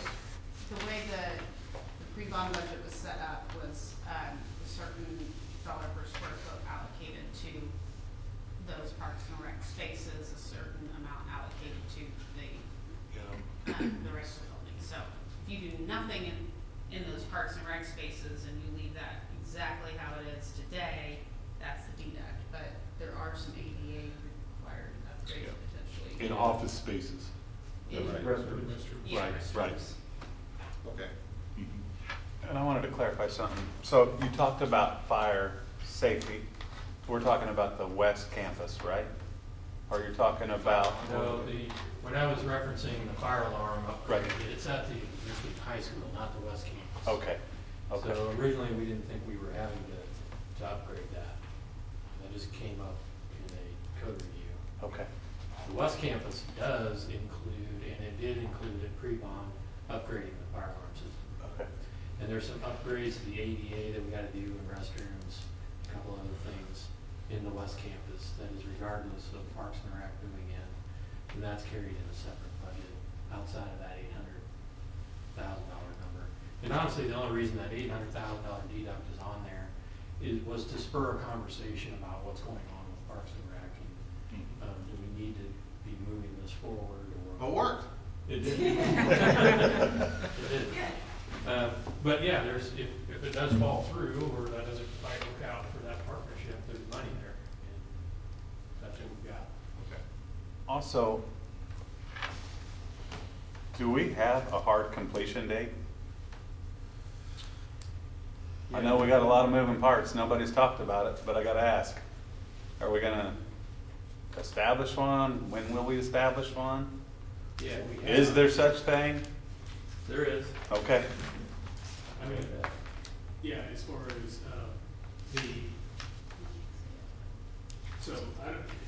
as far as establishing a hard end construction date, once we have final design, we'll be able to do that. Okay. And have a better understanding of some things. There's a couple of things that are potentially affecting the end part of the gym. I mean, one of them we've talked about, whether it's block or precast walls, which can affect the schedule by a few weeks. We also know that, you know, after we've done some structural walks and some things, we have this issue with the bracing. Right. It is gonna make it's gonna slow down the demo and slow down construction until we get the structure up to brace that wall back, and we can pull those braces out. It's got some effect on it. That's kind of why it's probably gone to a 10 to 11 month job now instead of maybe an 8 or 9 month job. I think the complexity of the size of the gym overall, I would struggle to think that was an 8 month job to begin with now, looking at it. Just on its own, if we didn't have the bracing or the fact that after we did some walks, the old Chieftain room used to be an auditorium. It Right. actually has 2 floors underneath it. Absolutely. I mean, it has a floor underneath it that slopes.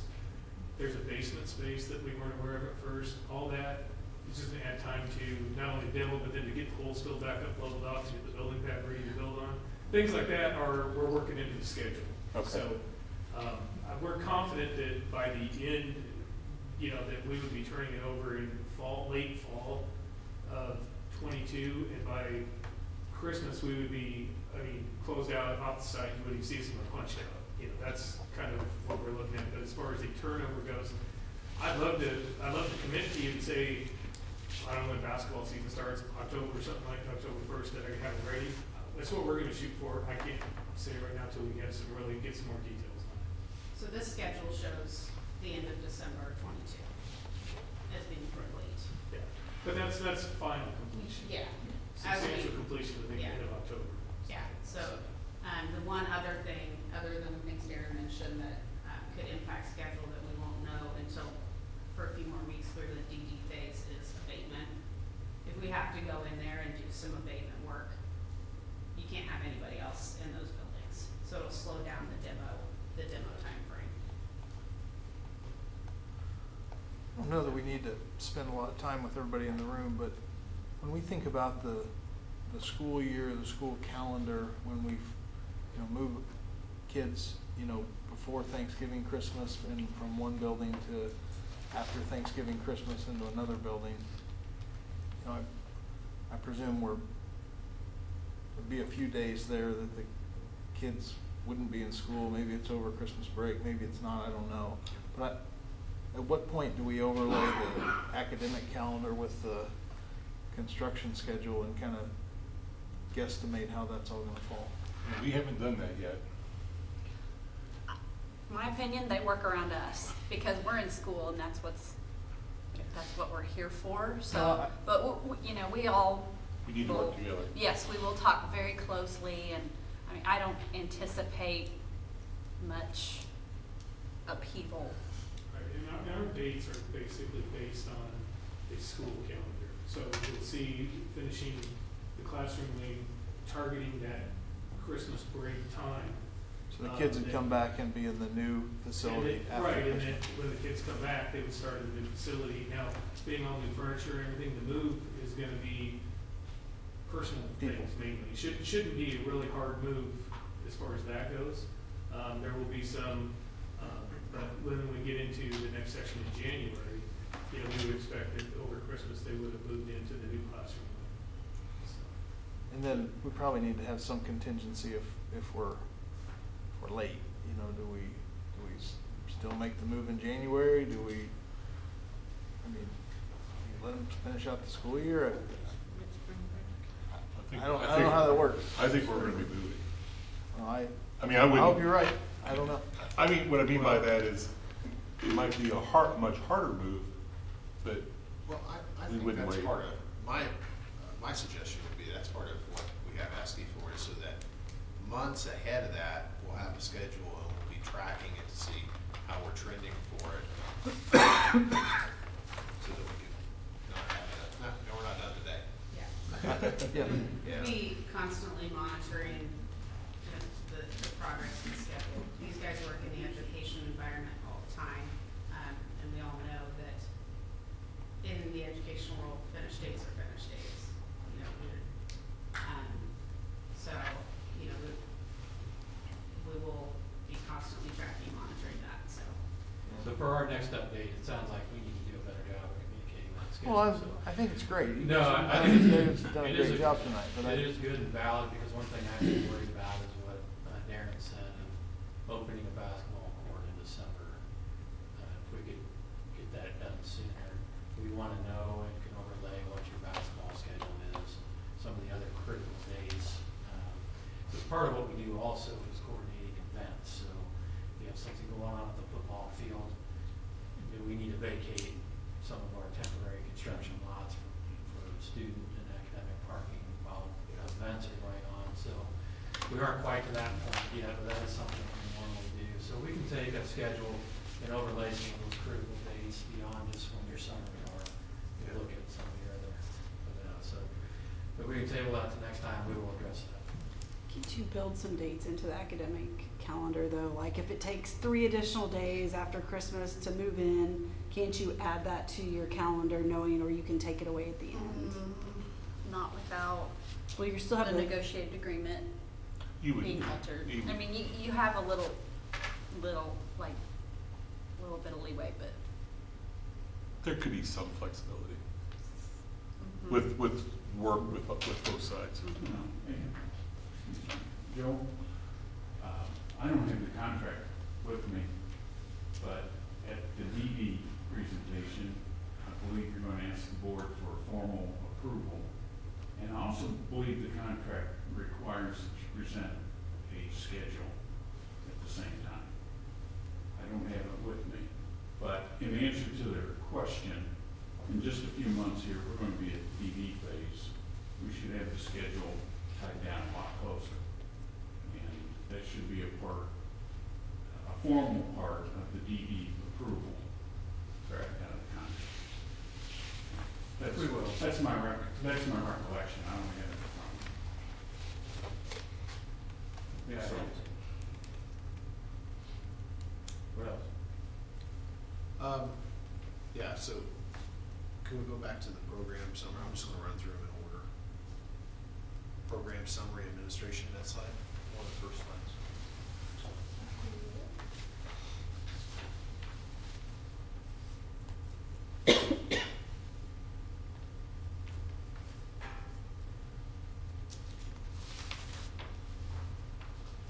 Yeah, is that, so, yeah, it's kind of hard to read. There's a presentation here in front of me. So is that, that's a high school program, 800 student option. I see in here some, it says, in very small print, it says students in new construction, students in existing construction. And it has in there, students in existing construction is like 274, and students in the new construction being 1,060. Is that in the existing part of the? So there's, yes, within the remaining existing. Okay. So this is giving you the new, what you're gonna have for the new total. When we started out program at pre-bond, our goal was to accommodate 800 students at 80% occupancy. Okay. And because of some of the reconfigurations we made to the program, we're actually we're over 1,000 now at 80%, and what was the other number? Over 1,300 at 100%. So we've got a lot of additional capacity built in, mainly because of those learning labs that aren't assigned to anything. Okay. And So then some of the additional science rooms that are supporting science now. okay, good. So then, is the 80% capacity number the higher number of the two when it comes to the space utilization and the scheduling? Regular, I mean, just on a regular basis? Yeah, well, because we talked about, there was two different scheduling strategies. One is more teacher focused, and the other was more student. 80% where teachers own the rooms. Right. And And that's 100% where would we're be starting. flexible spaces. Okay. And we're starting at the 80%. We're going to start at the option to go Right. to, Yes. to the higher one. Yes. Okay. So then if we have, because how many students do we have currently? 611 is what's on the website. And On the internet, on the, depends on the day. on the Six- internet. Over 6, Okay. 620-ish. So if we have 600 something, and ultimately, if we went to the full utilization, it would be close to 1,300. Yeah. Then, and our parking now versus then is a little bit more, but it's 400 and some. Right. So we're running right now about 60%, 6%, or give or take, or 2/3, I guess. And then if you were to go to that, so not to say it's part of this project, but am I correct to say that we better be finding some parking spots Down the road. down the road? Okay. Yeah. I 'cause, agree with that.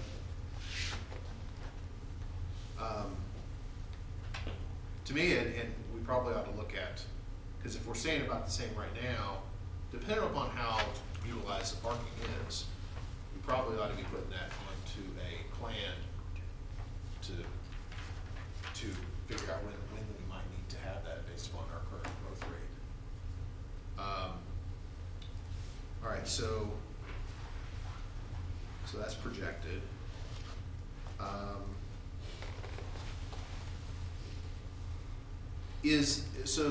One of the things that was in that same page was the spaces. You know, it had shared spaces, it had the small learning communities. We were doing a lot of comparisons of existing versus what we're going to get. It would be good to maybe at another presentation have how the change of the mixes is going. Okay, we don't have any shared spaces now, and that's increasing here, or how that is transitioning. Yeah. So the biggest changes we have now are in the educational side, just traditional classroom. Right. You have 20 between west and east, and we have 20 in the new facility. all those 20 you have now are going away, either in the west building or in the east building. It gets demolished. And so we're building back the 20 with the 9, and then the one additional for the teachers' planning space. But then we have the additional 2 classrooms, the 2 laboratories on each level. So 4 1,800 square foot rooms that are not, or in addition to anything you have now. And then in the science, you have 5 science rooms now, and you have a total of, between the labs and the science classrooms, you have a total of 7. Okay. So we're picking up some there as well. Yeah, and related to the parking, if you want to go to the, like site plan overall, during the construction of the learning center that will have the lay down there where the future bus drop is, will that cut off that whole back area? Because I know some of that's going to be lay down, or is how much of that, or can you access it from the back side or To the west. Yeah, I mean, it's gonna cut off everything that west entrance would come through, but you can come down through the east entrance in the back of the building and get up to where our fence line is. Okay. The fence line is gonna be set as far north as it can be to cover basically that, it'll be cut right off the corner of that CTE building, so that people can still access those doors in there. But it's gotta go down far enough to cover that construction for the new class, kitchen and cafeteria. Yeah.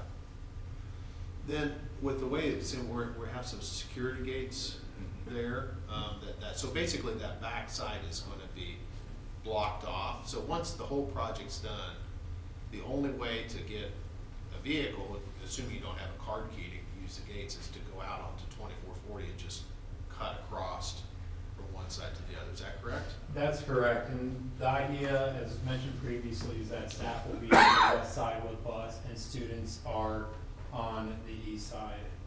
So Okay. we don't see a lot of reason why there should be a lot of cutting across. Okay. But it's something if we need to explore more, we can certainly do. Yeah, I just didn't know if there had been, a specific discussion to say, okay, let's think through, is there any scenarios where that might be an issue? Right? Yeah. I don't know. Well, I think one of the reasons for securing that, one of them, we talked about the other day, was when you've got the greenhouse out here, and then, there's some outdoor shop work and stuff that happens in this space. So If you have a recycling bin back there too, that is gonna get slammed. Yeah. Another reason to move it. Yeah. But those gates provide that safety component for the Yeah. students who will be traveling. So then we probably need to talk about this with regards to, card keys and who has access to those gates. Because is there a scenario where somebody's parked there, the staff is parked there, between the east and west campuses during a drop off or then the only way for them to leave is to up through where the buses are and the students are walking. Yeah, I just don't know logistically how likely that is and how you would manage that. You're saying if a student was dropped off in the bus loop? No, I'm saying, let's say you're in the middle of the bus drop off. So the buses are all lined up there. I assume that we've counted out how many buses we have, and that we have enough space there, linear Well, feet. we can stack 15 right there. I don't know Okay. if we need to stack today, but we're maxing out 15 approximately. Well, that probably needs to be thought about with regards to how many students we could eventually hold, and how does that, now, like I said, we don't have to accommodate it, the ultimate expansion, although it would be good, but we better have an understanding of what that would look like and what we need to do. If you grow, if you talk about doubling, Yeah. I assume that whatever number of buses we have now will have more then. And I see a scenario where it can be expanded, where it heads south and can loop back up, so you have a long linear stack going further south, and then still dropping off in the same spot. And then in the future, there might be a larger campus master plan in terms of circulation. That would have to be explored at that time. Maybe it goes around West Campus. I'm just spitballing there, but that's Yeah. Well, here's the thing. I think that what we can safely say is somebody should just look at it, right? Right. That's all. It's just, we just need to look at it so that we have an understanding of what constraints we might have. First thing we need to know is how many buses you have now. Right. And then we'll go from there. The gentleman in the back wanted to say something. He's a bus driver. Yeah, I'm sorry. Bus driver. Right now, the way that it's set up, we have, I think, somewhere between, I'd say 10, 14 buses that drop off at the high school in the mornings. That's drop and go. So there's not really any stacking that happens except for maybe 4 or 5 that are in line before we drop at 7:20 and go. In the afternoons, there's no stacking here as well because we only have 2 buses that shuttle students over to TES TMS where we do stack around that parking lot. So this will help with our traffic flow to keep everybody out of the way, but unless the plan for loading and unloading or loading students in the afternoons causes us to stack there, there's really no reason to stack there at this point. So there should be plenty of traffic flow even with the students. And Well, I think we should talk to the Couldn't other, charger. you know, if we had events at the school, other schools might have buses that would stack there though. I mean, you need that much stacking space, it would seem like. I think I think what we see is there's a program that's what is probably not too extensive, a programming effort to identify what that is. With the new gym, like when other schools bring in buses with their players, what's the plan for those buses? And that parking looks fairly limited around that area. Like where, is there a They plan? probably haven't addressed that, Stephanie. I mean, that's up to us to kind of dictate that. I mean, right now, they're parking in the north parking lot or off to the east on a pretty regular basis. I mean, that wouldn't even be in your wheelhouse, would it? I mean, we don't have a dedicated area. No, unless you tell us you Right. want, unless you tell us you want one, then Well, we need to have a plan and then as part of the program, you know, as part of that, see how can it be accommodated. Well, most of the time, your buses will drop off your players and then they'll go park somewhere. So if Usually it's an off to the evening east. event, they'll drop the kids off at the gym and then they'll go park over in Well, in front of the West Campus. Not always. Sometimes. What Sometimes. usually happens is they park across handicapped parking Uh-huh. right in the front. I've seen That's it. usually what happens. That is not us. No, And we it's have a to visiting ask them to school, move but their it bus. happens all the time. Yeah, no, I know. So the new gym, is it not gonna exceed any further than the current building?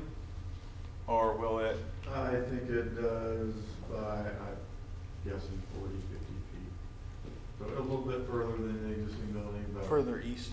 so if it's going 40 or 50 feet, then you're gonna start encroaching parking spaces there?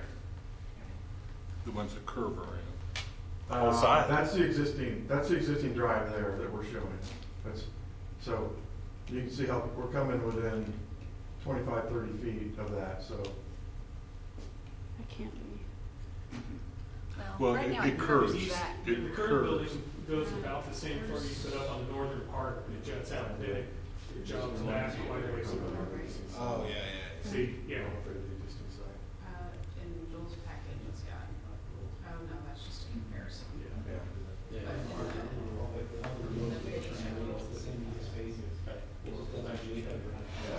I don't have the information to tell you how far we go past the existing building, but we're a good 25 feet away from the existing parking lane. So yeah, there you go. Yeah. So it's just gonna go So then if straight. you're going beyond that, you're affecting the driving lane, therefore you're affecting the parking. You're going beyond. Well, it's straight to the road. Yeah, where it juts back, behind kind of where the music is right now, that's going straight down, and the gym's expanding that area where it's kind of been further to the west.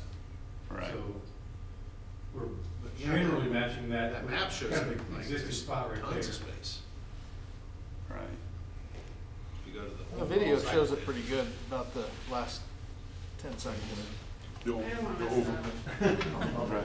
Yeah, I don't want that. So this box here is the existing gym, so this is the chieftain room and all this, so we're adding from this wall out over here, something short of that drive. Squares up there. So I still had the question on that bus drop off. is there any scenario where somebody who's parked in that parking lot has trouble or there's an increased risk to students or other vehicles that them trying to leave during that time, since that's the only in and out? I don't know the answer to it. Right. I'm just wanting to make sure that we've thought through. I defer to our bus driver. I'd turn to Jeremy back here and ask Well, about the. I think I understand the concern. Yeah. No, I mean, if you've got buses, even if they're not stacked, if you've got buses up there, you go back to the site. Well, and It's your parking racks that's gonna be challenged. You got your early birds that wanna be in there, and the parking racks piece. see, there we, Yeah. you start to think That's- through and that's one scenario I see. here's the thing, are we doing the bus drop off now just because that's something, and there may be some desire by someone to do it differently in the future, right? I mean, we don't have, it would be good to have the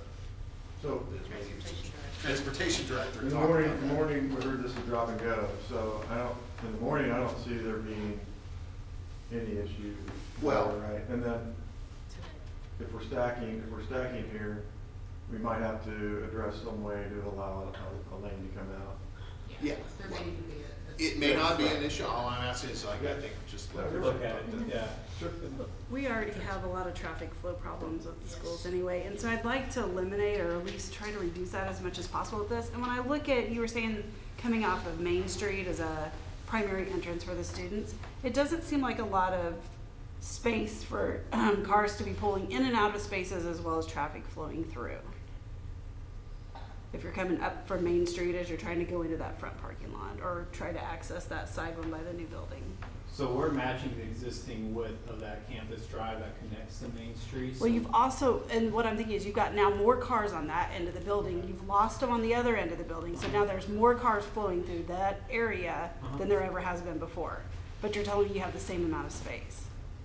Right. It's a one-for-one But parking. you've now increased though the amount of traffic flow through there. Because So- they're not flowing into where it's now a bus drop off.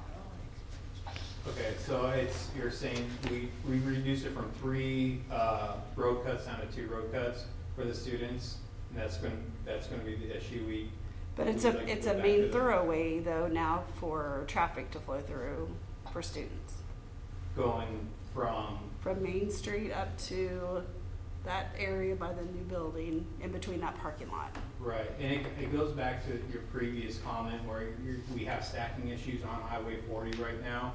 If we can encourage students to use Main Street and not stack on the shoulders of 40, that's our goal. And if we can eliminate one of those potential stacking areas, the road cut there on the west side, hopefully that will encourage students to use the Main Street exit so we don't have them waiting on the shoulders. And that's my Your point. concern Yeah. is that that's a main entry and you have head-in parking. Yeah. So it increases the chance of somebody backing Mhm. out into somebody Correct. going. And you've 40 got now miles an kids hour. crossing that traffic that's trying to flow through.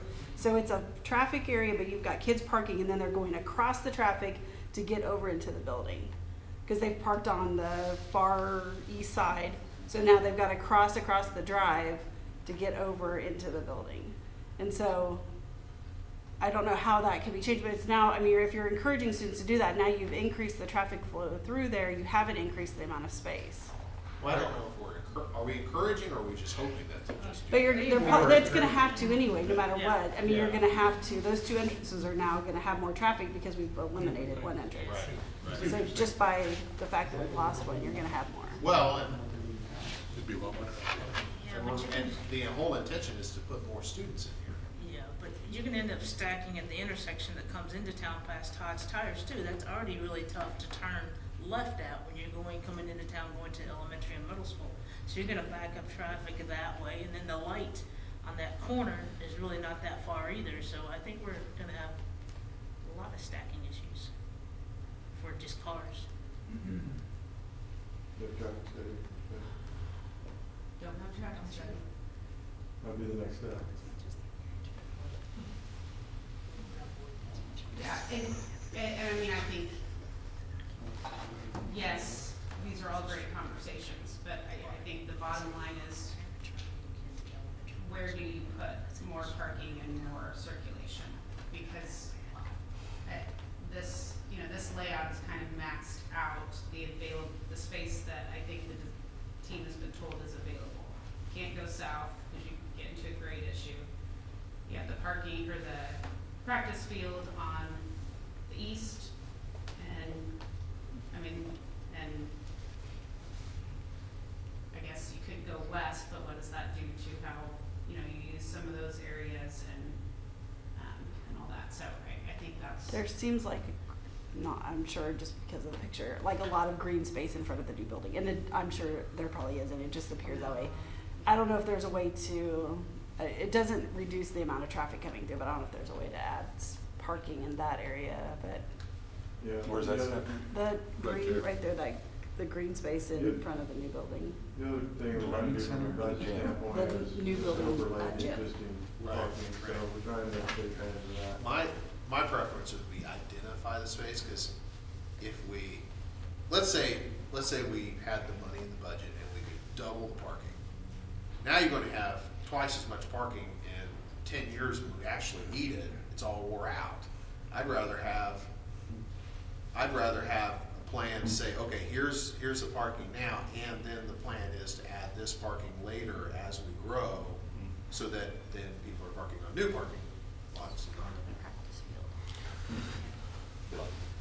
Is a traffic study a part of what's in the budget? No, that would be an additional owner cost. So, I think it might be worth exploring what that would one of the cost. strategies in controlling traffic is to stack more cars on your site. So cutting it down to 2 is limiting the amount of traffic that can be on 24 highway at one time.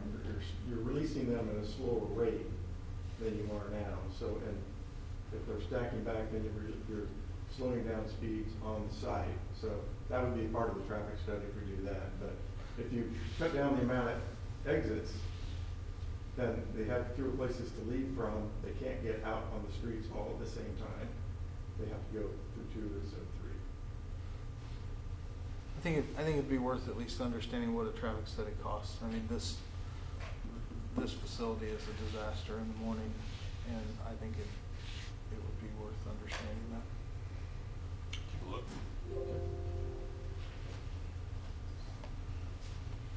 Well, that, and I would imagine that there's different levels of traffic studies too. That are, Yeah. Depending on the information that you're wanting to gather. VDOT does a pretty good job of defining with this classification of roadway in front of the street and these access locations, what level of traffic study is warranted. And so we can follow those guidelines. We're working with consultants on a couple other projects. I'd say that study for this school would be between 10 and 20,000 as a ballpark. Yeah. Seems that's similar to what I've. Hey, this is Jim. I think this. The traffic issue. We know what we have at our other schools, and it sounds like we have some good thoughts on that, on how we can move this thing forward. But overall, from a design standpoint, it seems like everyone's pretty much on board. I don't know if there's more questions, and that traffic part can be added later, or where we stand on that. But anyway, that's. I think by building design, I guess issues are addressed. And I think there's been good discussion on this traffic flow that we need to kind of keep considering and revisit that. And I'll just drop back off here. I have a question on. Oh wait, is this yours related to closing that out? Yeah, Okay. yeah, I just want to say that, if we leave this meeting, we are going to continue some discussions regarding traffic and flow. The site package that comes out this summer will have some of these parking lot and those layouts in it. So it is not something that can be changed holistically down the road in terms of where the parking lots and stuff lay out. So I think it's something that if you guys have concerns with what is on this site plan, As I'm looking at it, needs to be, it needs to be worked out. I don't know, you do want some green space, so I like the fact that you have some green space there. But you ain't gonna double that by taking up green space. You're talking about another lot, and whether it's on this side, on the right-hand side, or the left-hand side. Yeah. And it's a big lot, and doing that later may not change anything you have shown now, right? Yes, if you're talking about just adding another lot later, whether that's on the west side or the east side, but if we're talking about holistically changing traffic flows and parking, in those drive lanes and that kind of thing, that's something that we need to nail down. Yeah. Okay. All right. The battery's about to run out on this iPad, just by the way. Okay, so question on the existing building.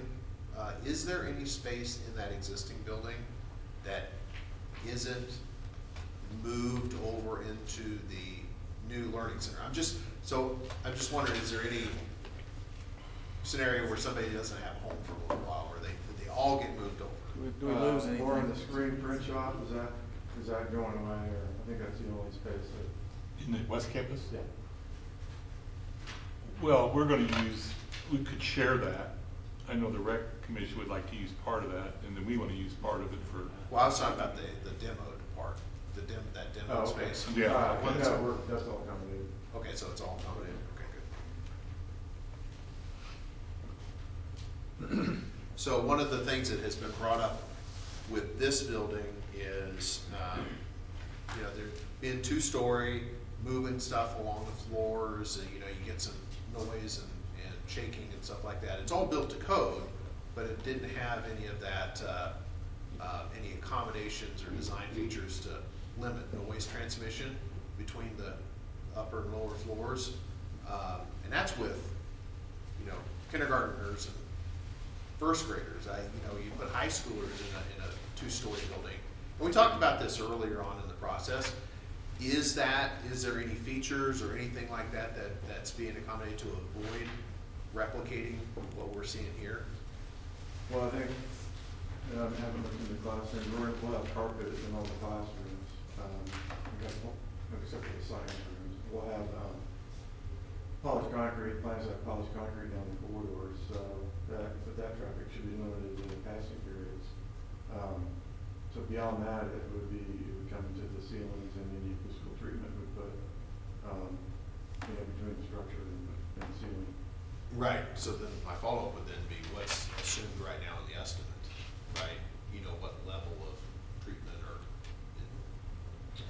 So the structure is going to be a composite deck to some degree, which will help stiffen the floor to avoid vibration, if that's what you're experiencing. If it's heels on floors, with the clip-clop kind of thing, that's a different issue. Which one is it? So the one has a passion about is on the phone.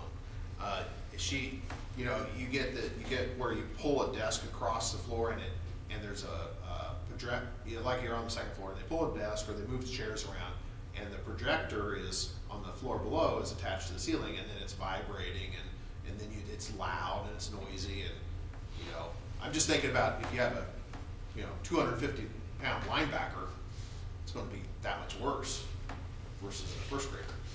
Well, hopefully our furniture will have wheels on it and not just casters, so the dragging shouldn't be an issue. Okay.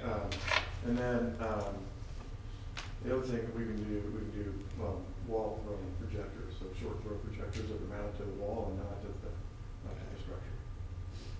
And that's just part of that FF&E. Yeah. Structurally, I think we've got money in the budget to handle that. If we need to add an acoustical layer above ceiling, then we don't have that. So we just need to make sure we're balancing that, because it is balancing budget with design. Yes. Yep. So you can do a spray acoustical treatment above the ceiling. Yeah, and it might not be a bad thing for Aaron or somebody to come by and just see what we're talking, and talk to some, just to make sure that it stays on a list, right?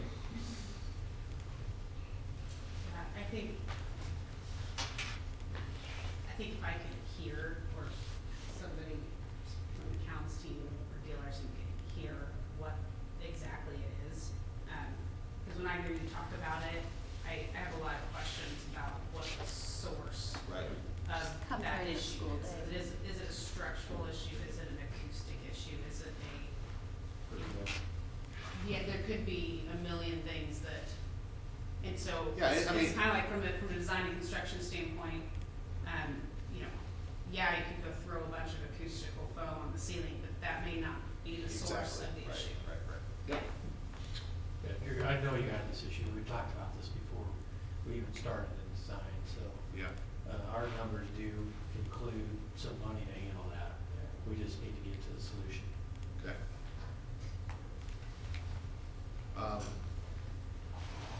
So this is coming from, you know, people have talked to me,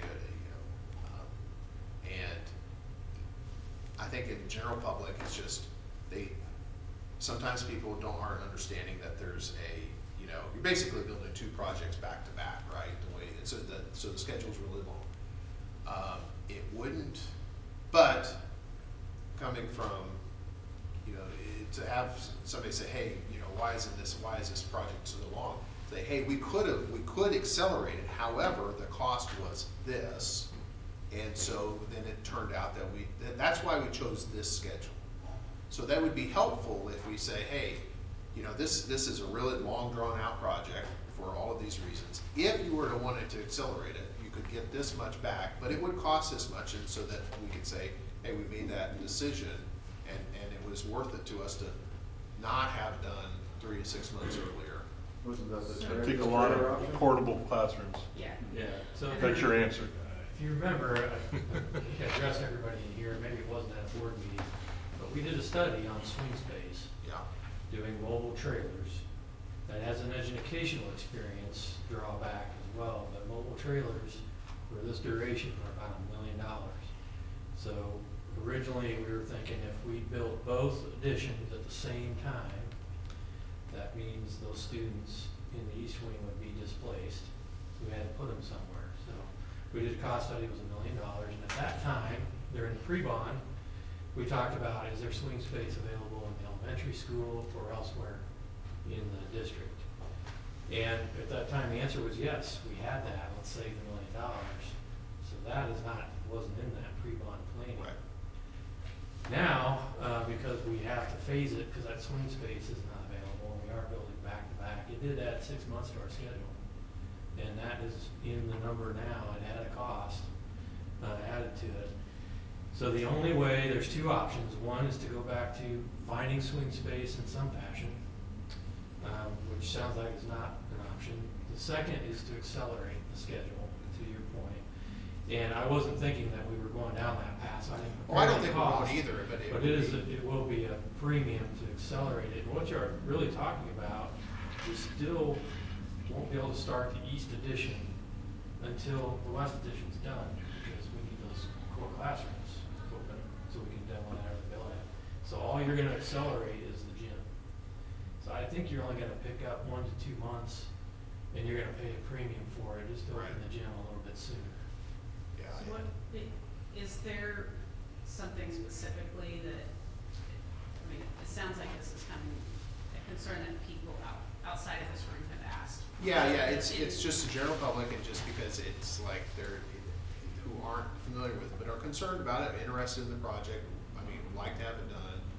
And it's a due diligence thing, so that we can say, hey, yes, we looked at these different options, and we didn't just pick this because it was the easiest. We picked it because it worked the best and it was the best overall value. And those discussions have been had, and that is the result of those discussions. So is there a method of communication back to those people that you are Well, it's just seeing, so that I'm prepared Okay. when I. So it's really just some talking points to be It's able to talking say, point, yes. So it was $1 here's why we million. picked what we picked, and here was the upside and downside of picking something different, cost being one of those factors. Do you want me to write you something? Well, the way we were talking about with the swing space, I'm ignoring you.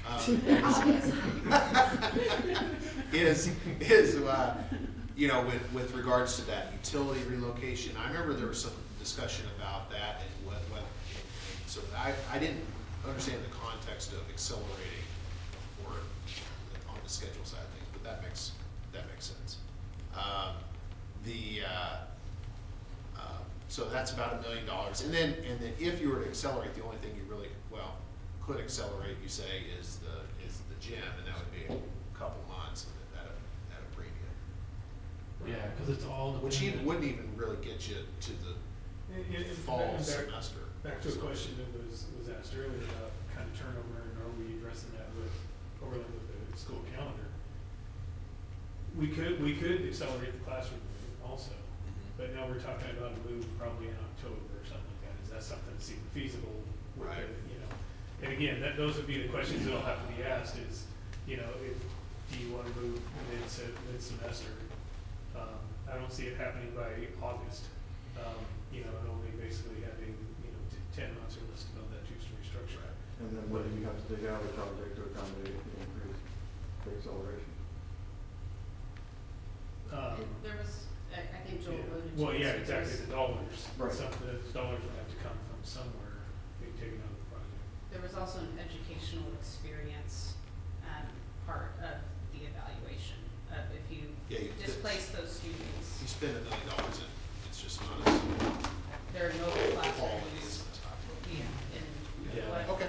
And where they're located is going to be very limited on the site, so you're likely having kids with a security issue going across parking lots again. Yeah, that'd be construction and all of that. No, I trust that the way we're doing it is most appropriate. I just wanted to get refreshed on just so that. Yeah, and I'm sorry, we take it It's for granted. a year from now, people aren't going to remember that. Yeah. If, by chance, do you have any idea or remember how many trailers it would have taken to accommodate that? Because right there could be, it would have taken 25 trailers of kids around the Yeah, campus. it'd been all city. And people go, oh yeah, well, that's just stupid, and then you're done. Yeah. Yeah, it So- wasn't that many, it was a lot. Yeah. I think it was double digits. if I remember. So I'll Well, do that. So I'm sorry, we do take it for granted that not everybody understands the construction schedule. So if there's something that we need to help communicate outside of here, so they can see that east classroom wing, all those students have to go into the west building before we demo it. Yeah. That right there should be, the light bulb should flip on at that point when you Yes. when you understand that. And not doing that would cost an additional this, and it would have these impacts. So, yeah. And the last thing I had was when do we expect those abatement reports back? Or do we have them yet? And we don't have all of They've them. done a study on the church, and they've done a study on the district administration building. They came in and taken the samples. I've not seen the reports yet. It Okay. should be any day, and then we'll know what we're up against for the summer. And the plan is maybe over spring break to do the existing building. Okay.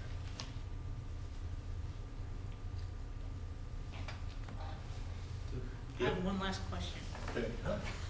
Can we go back to the schematic with the two gyms beside each other? With a larger floor plan with that. That one? Yeah. Could you show me where the athletic trainer space would be? It's the top, right now, it's the top right there. There was talk about moving Moving it down to the end. over and shifting the locker rooms over, so we'll address that in DD, but it's on the south side of the gymnasium. Okay. There was some thought, maybe you guys talked about this, that if it were more put in between the gyms, then the trainer would actually not have to relocate. We'll still have that space. We're gonna put a passageway between the, Yeah, you can come out- it's you right can come there. out the gym here. There's a long area, so he will still have access to a considerable amount of room there. Okay. Mhm. All right, That's will you join existing us? athletic training. Yes. He should be in pretty good shape. What's driving the width? I have more questions. What's driving the width of that hallway there? Is that the building, is that That's the the concession community room, stand right? driving It's that width, or is it? it's a desire to have at least 3,000 square feet to serve as a community multi-purpose room. So it's 34 feet across here. Was that, because I know the gym design was just staggered behind the learning center. It was this, have we had the same level of effort in the programming on this as we had, you know, with regards to the number of folks involved? I know that there was a lot of people involved with the learning center programming effort. Was that, did we have something similar with this? Actually, I think we spent more time about this, and more time talking about how it's configured as well, so. Yeah, and there's spaces that have, you know, further development in the locker rooms, and same thing, you know, about teacher planning areas and support spaces, so that's all coming in the next phase. Okay. Now I had one last question. When we talked about the relocation of the utilities, moving that building to the west, is there room enough to get everything in there? And what utilities have we identified that we're moving? All of them. Which is? Yes, Water, water, gas, power. We've talked with the city and understand their spacing requirements and their easement requirements. Starts first with the sewer, the gravity sewer is the deepest, going 10 foot off that notch out on the east side of the west campus. And then that runs north-south, 10 foot off that is the relocated water line. And then next to that, in 5 foot intervals, power and gas. So, and then theoretically 5 to 10 feet from the furthest east utility to that line, where the dotted line where we're showing the future expansion. So it's about 35 to 40 feet when the future expansion, if that would ever happen, what we'd be left with there. And then I assume the power's underground. Yes. So Jim, the next board meeting, March 16th, we will be bringing the proposed easement relocation plan in front of the board for review before it goes to the city for approval. Right. And not that it's a huge deal, but when we talked about the cost of fees and inspections, I just want to point out that we should have a credit from the city for the utility easement. That conversation Yeah, is that Right. came up in our city meeting, and we made note of that to follow Okay. up when it comes time for application.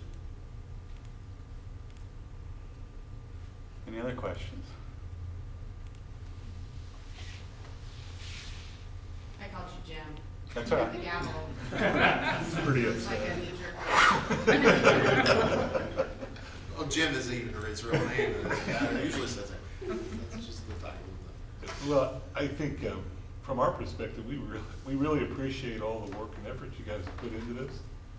Answered a lot of questions, and I mean, I think the proof is in the details of what you've shown us tonight. So, the board members have any other questions about it? We have an action. The action is to move forward, basically, with the schematics and budget as presented. Is that pretty close? I think if there are any caveats to that, let us know, and those will be noted. Is there any specific verbiage that we're supposed to use for that motion? If you look on the action, go ahead, Audra. It says approval of the final estimations and budget as presented. That's what we have. That's what you read in there? Yeah. Yeah, that's what it says. Okay. So with that, I would entertain a motion. Trying to get it up here so I can say it. I can't say it. I'll do it from here. Full screen up there. I move we accept the schematic design and budget as presented. Move forward with this project. Second. Second. All in favor? Aye. Passed. Next is adjournment. Well, we want to thank you all for your time, and excited to keep moving the project forward. Thank you. Thank you very Yeah, much. thanks for all your input. You know, it's valuable. Thank you. Thanks, guys. Meeting adjourned.